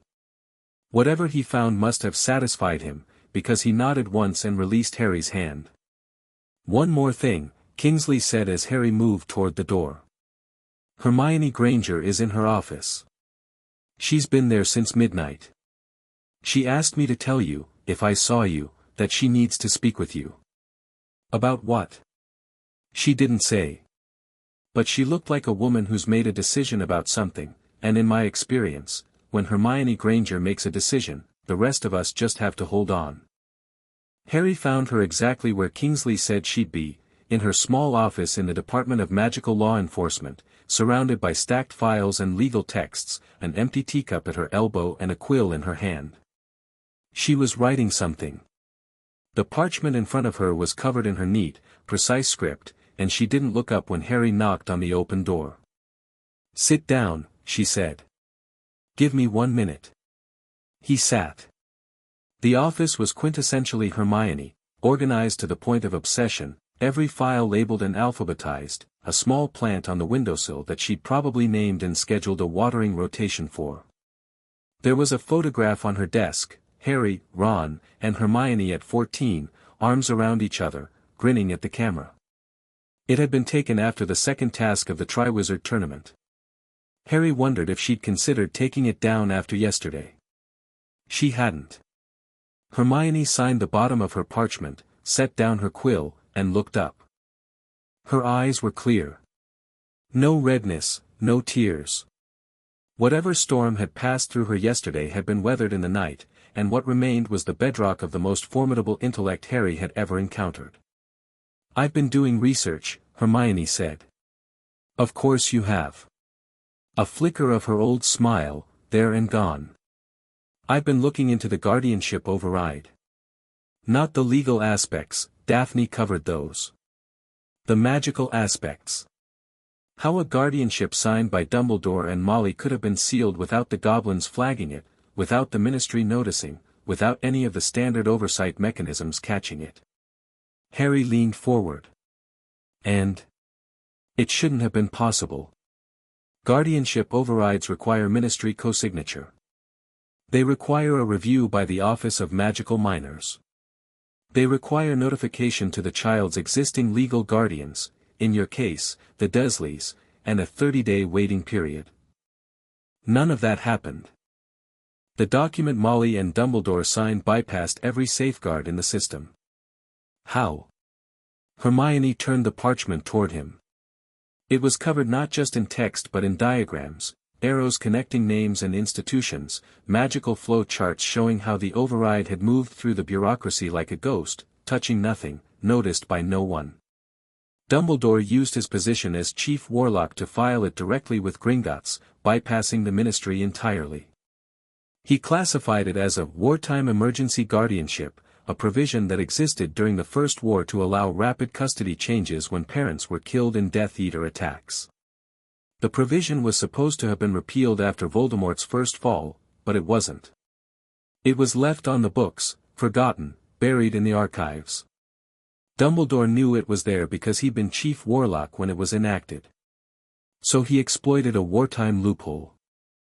A wartime loophole that he himself helped create, using authority he no longer technically held for a purpose it was never intended to serve, to install a guardian who then used that guardianship to steal from a child. Hermione's voice was controlled, clinical, but Harry could hear the anger beneath it, the specific, focused anger of a woman who cared about rules and systems and had just discovered that the person she'd admired most had corrupted them from within. Harry, this wasn't a mistake. This wasn't Dumbledore being careless or trusting the wrong person. This was systematic. He designed it to be undetectable. Why? Control. Hermione said the word flatly. The same reason he did everything else. He needed you compliant, grateful, dependent on the wizarding world's goodwill. The Weasleys were perfect for that, a warm, loving family who'd make you feel like you belonged, so you'd never question the system that put you in their orbit. And the financial arrangements ensured the Weasleys had a vested interest in keeping you close and keeping you ignorant. Harry was very still. You're saying Dumbledore engineered the entire thing? Not just the guardianship. The friendship. The family. All of it. I'm saying it's possible. I'm saying the evidence supports it. I can't prove intent, Dumbledore is dead, and portraits don't hold up in court, but the structure of what he built points to a deliberate strategy of control through emotional dependency. She paused. And I'm saying this because you need to know, Harry. Not to make you angrier. Not to justify what you did yesterday. But because if Dumbledore did this to you, he may have done similar things to others. The guardianship loophole is still technically on the books. There could be other overrides out there. Other children whose finances are being managed by people Dumbledore handpicked. The implication hit Harry like a physical blow. Not just him. Others. How many orphans had the war produced? How many children had lost parents to Death Eaters and been placed with guardians through Dumbledore's quiet hand? How many vaults were being siphoned right now, this morning, by people who'd been given access through the same loophole? I need a list, Harry said. Every wartime emergency guardianship filed during the First and Second Wars. Every one. Already requested. The Gringotts records will take a few days, but the ministry filings should be available by this afternoon. I put in the request at 3 a.m. Hermione picked up her quill again. That's why I asked to see you. Not to argue about yesterday. Not to relitigate the banishment. I've accepted it. I don't like all of it, but I've accepted it. What I can't accept is the possibility that there are more victims out there, and we have the tools to find them.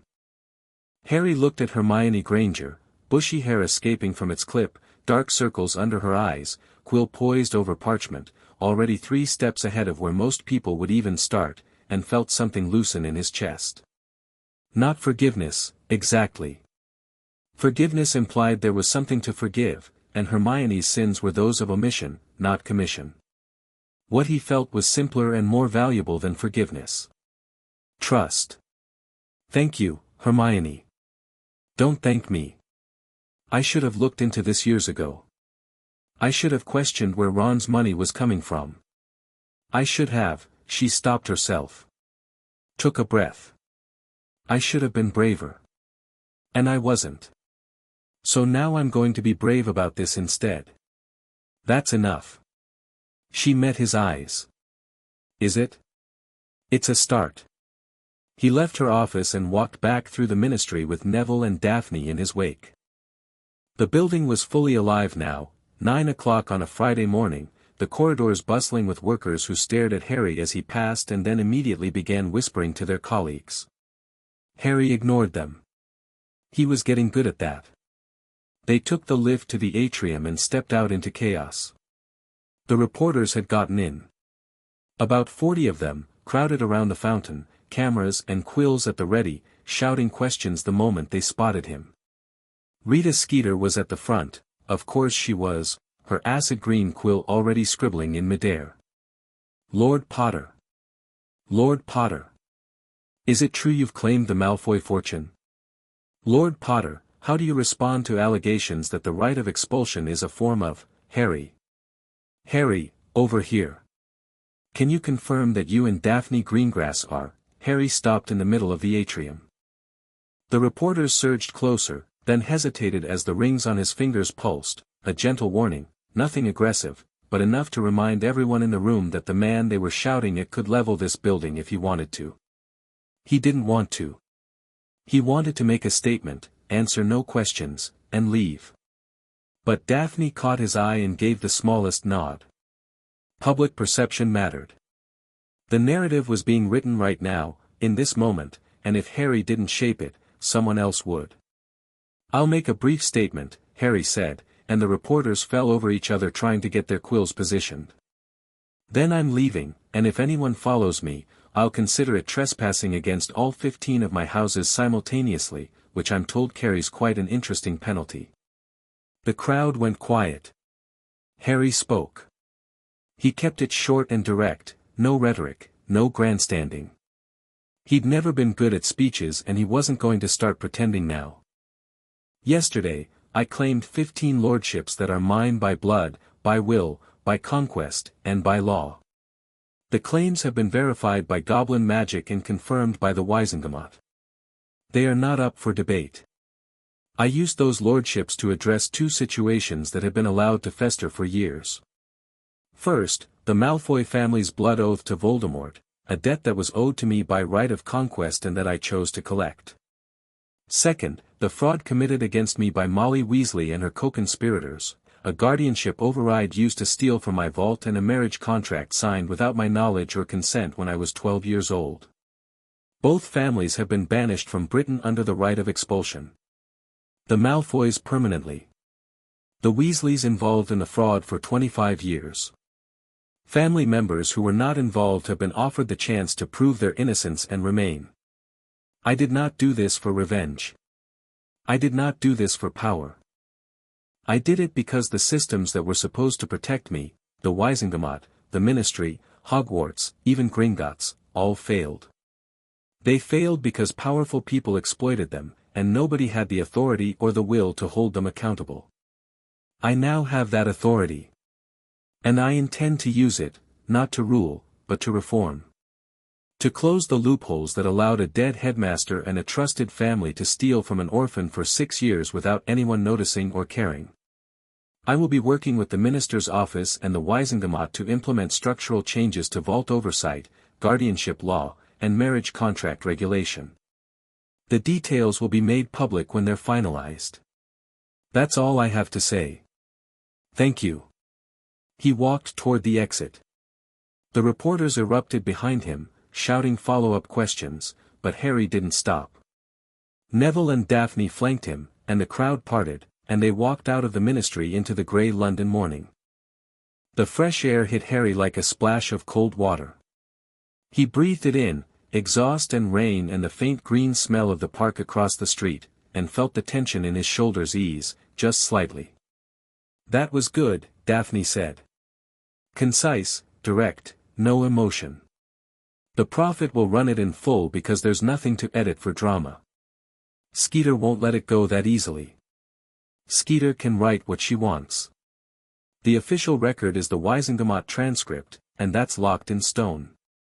Let her spin. The facts don't change. They walked. Not to any particular destination, just walked, 3 people in Muggle London, anonymous and unnoticed. Harry needed the movement.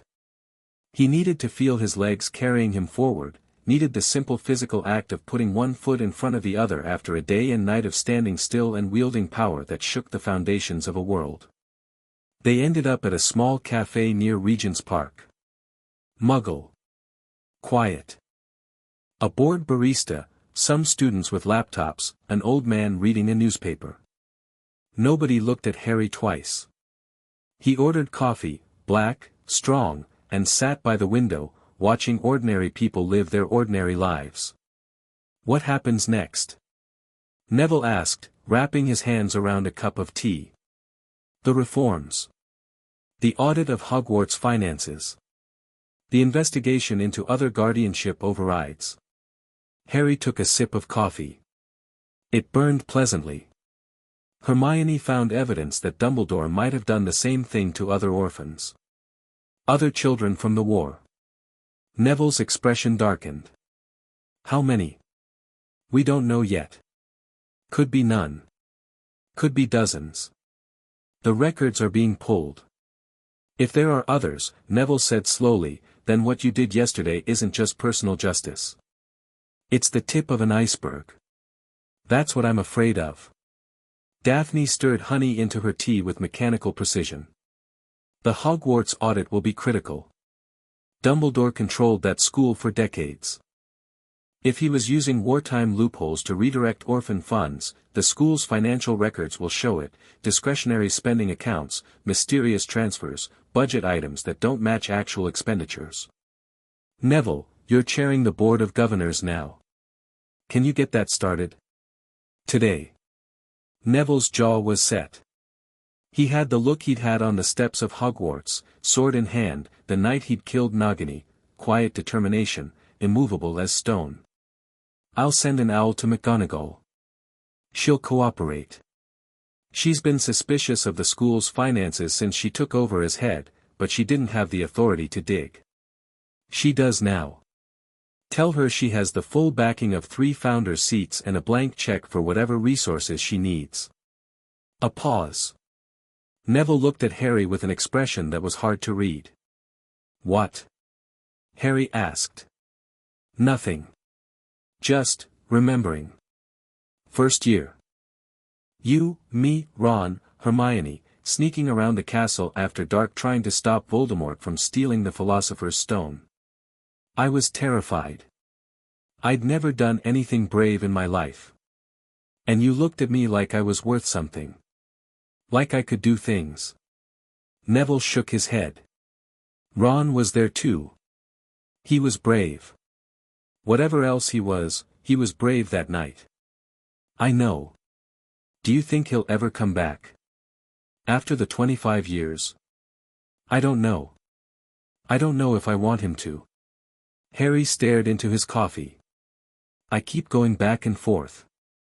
1 minute I'm sure I did the right thing.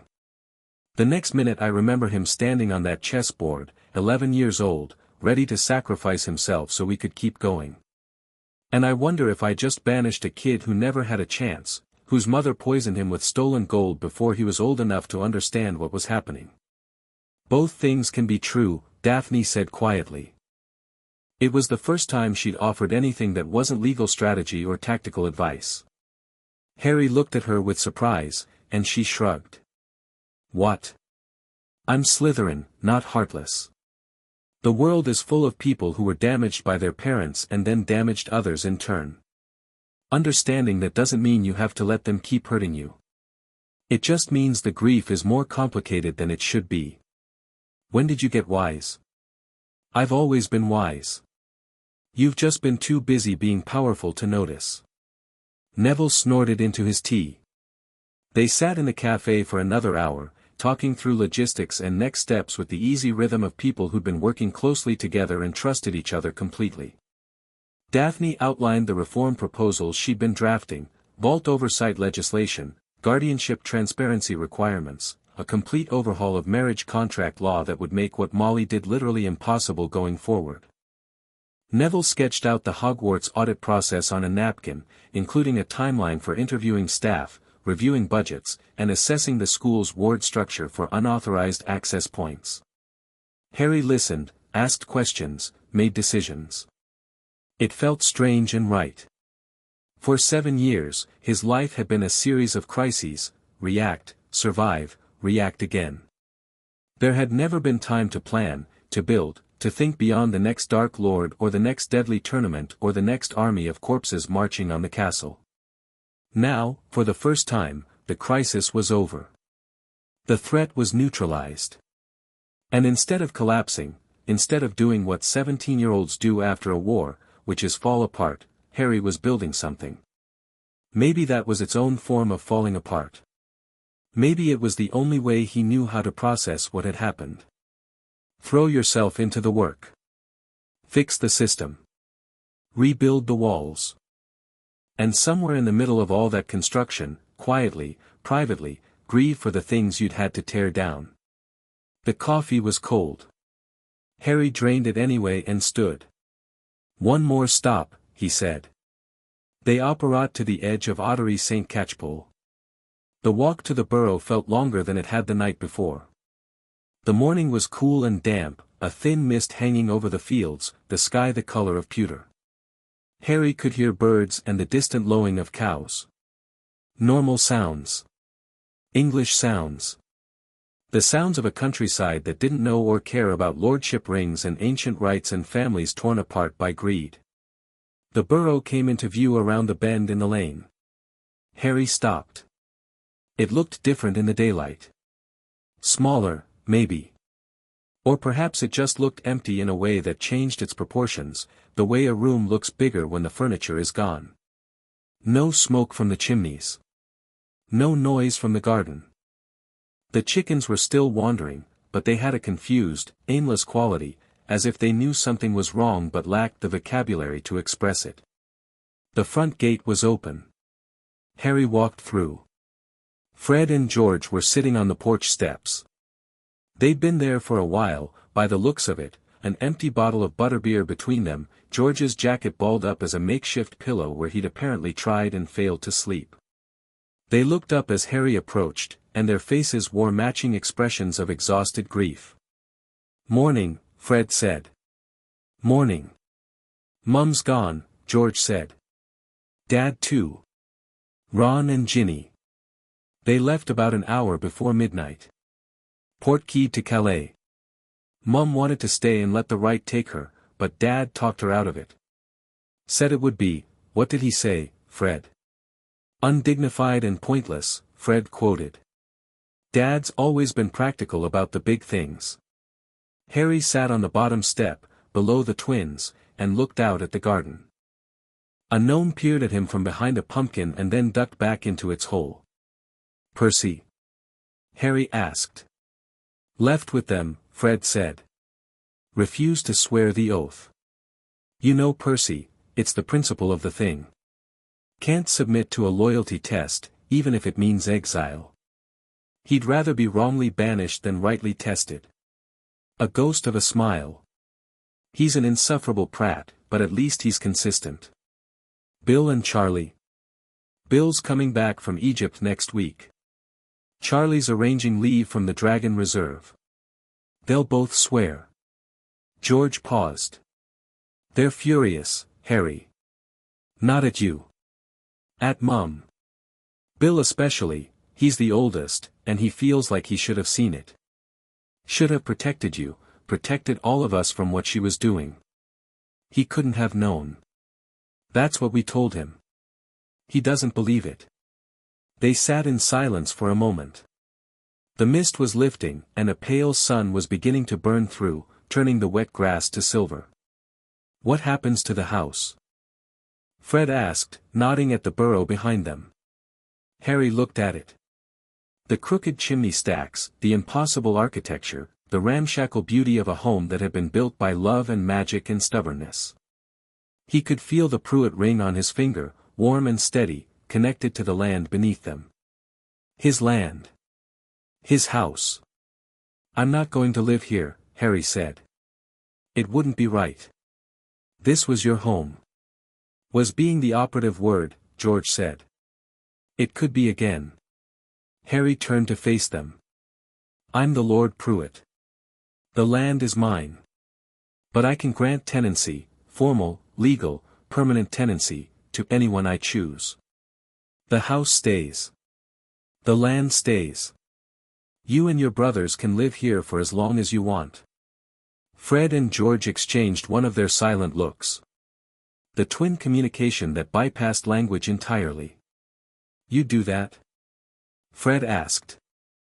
His voice was carefully neutral, but Harry could hear the hope underneath it, the desperate, fragile hope of a man who just watched his family be ripped apart and was being offered one piece of it back.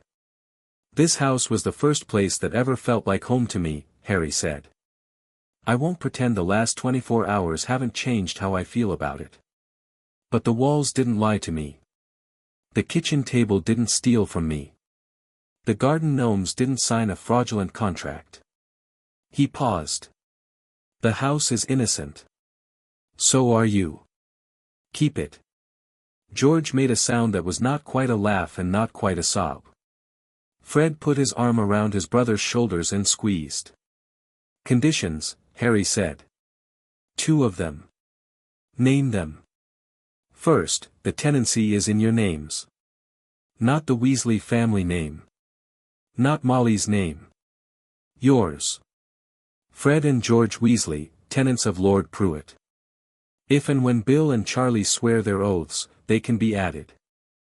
But this house is never again going to be used as a base for schemes or fraud against anyone. If I find out it is, the tenancy is revoked." "Fair," the twins said together. "Second, the room that was mine. The one at the top, next to Ron's.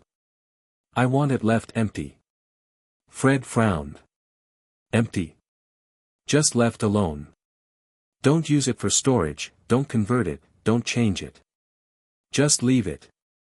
Harry stood up and brushed off his trousers. "I might want to sit in it sometimes.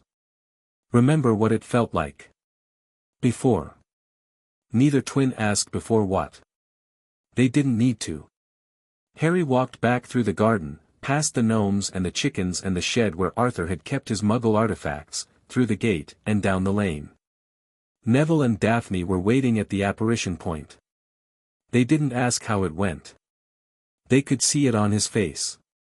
The rest of the day passed in a blur of action.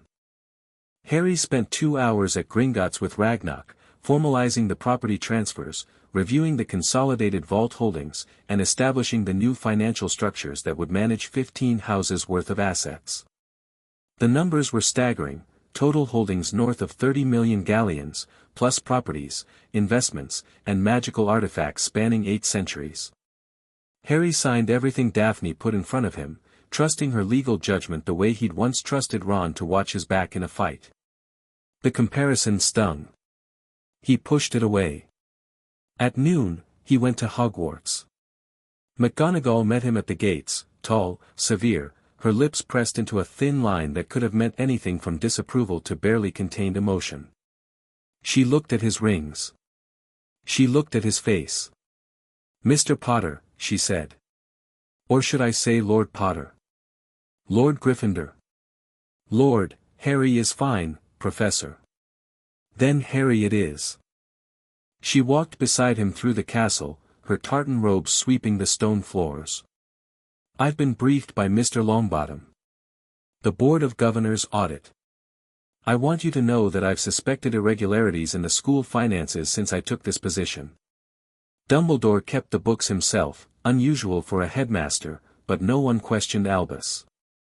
No one ever questioned Albus. I know. I should have. When he was alive, I should have questioned him more. About you, about the school, about many things." She stopped walking. They were in the entrance hall, beneath the great hourglasses that counted house points, and the morning light streamed through the high windows, casting long rectangles of gold across the floor. "I gave you access to his office because I thought you deserved closure. I didn't expect you to find what you found. Would you have told me? If you'd found it first?" McGonagall's gaze was unwavering. "Yes. Without hesitation. I believe you." "Good. Because I intend to cooperate fully with the audit, and when we find what I suspect we'll find, I intend to make it public. Albus Dumbledore was a great wizard and a deeply flawed man, and this school, these students, deserved better than what he gave us behind closed doors." They talked for another hour, about the audit, about the school, about the future. McGonagall had ideas, sharp ones, about curriculum reform and student welfare and the kind of institutional safeguards that would prevent another Dumbledore from accumulating unchecked power within the walls of a school full of children. Harry listened, contributed where he could, and authorized everything she needed. By 3 o'clock, he was back in London. Daphne had taken a room at a hotel near Grimmauld Place and was sleeping, actually sleeping, for the first time in what Harry suspected was over 40 hours. Neville had gone to the Longbottom estate to brief his grandmother, who was apparently both furious at Molly Weasley and deeply impressed with Harry, a combination that Neville described as terrifying. Harry was alone in Grimmauld Place. The house was quiet. Creature brought tea. The owls had been sorted, the howlers disposed of, the fan mail stacked in a corner, the few genuine letters separated for his attention. He picked through them. A note from Luna Lovegood, which read simply, "I'm glad the Raxburts finally cleared from your head. You've been very fuzzy for years. Love, Luna." A formal letter from the Goblin Liaison Office confirming the property transfers. A message from Andromeda Tonks, Teddy's grandmother, Narcissa's sister, asking to meet and discuss the Black family situation. And at the bottom of the pile, a letter with no return address, written in a hand he didn't recognize. "Lord Potter, you don't know me, but I know you. My name is Marcus Webb. I was orphaned in the First War.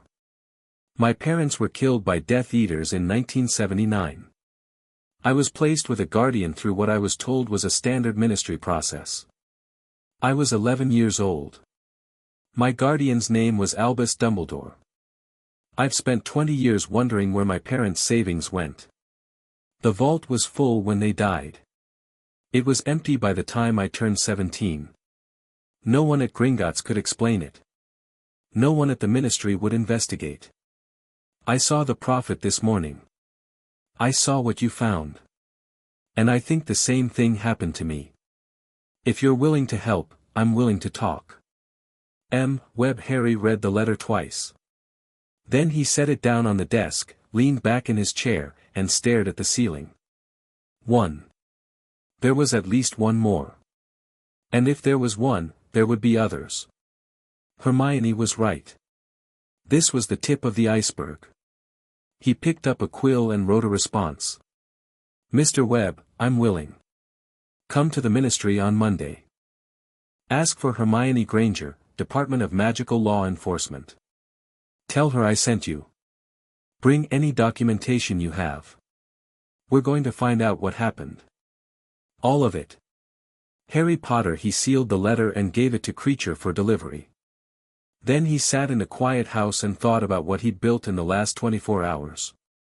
Not an empire. He didn't want an empire. Not a kingdom. He'd meant what he said to Kingsley, he didn't want to rule. What he'd built was simpler and more fragile than that. He'd built a lever. A fulcrum.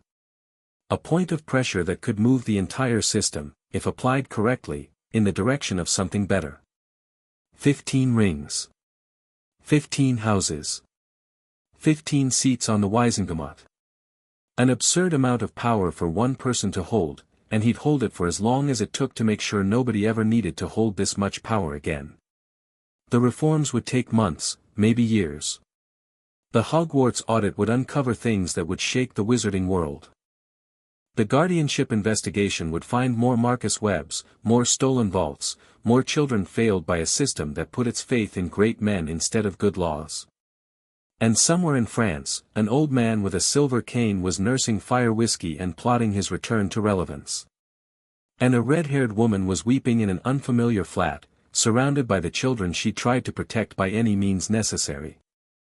And a boy Harry had once called his best friend was staring at a wall and wondering, maybe for the first time, whether the gold had been worth it.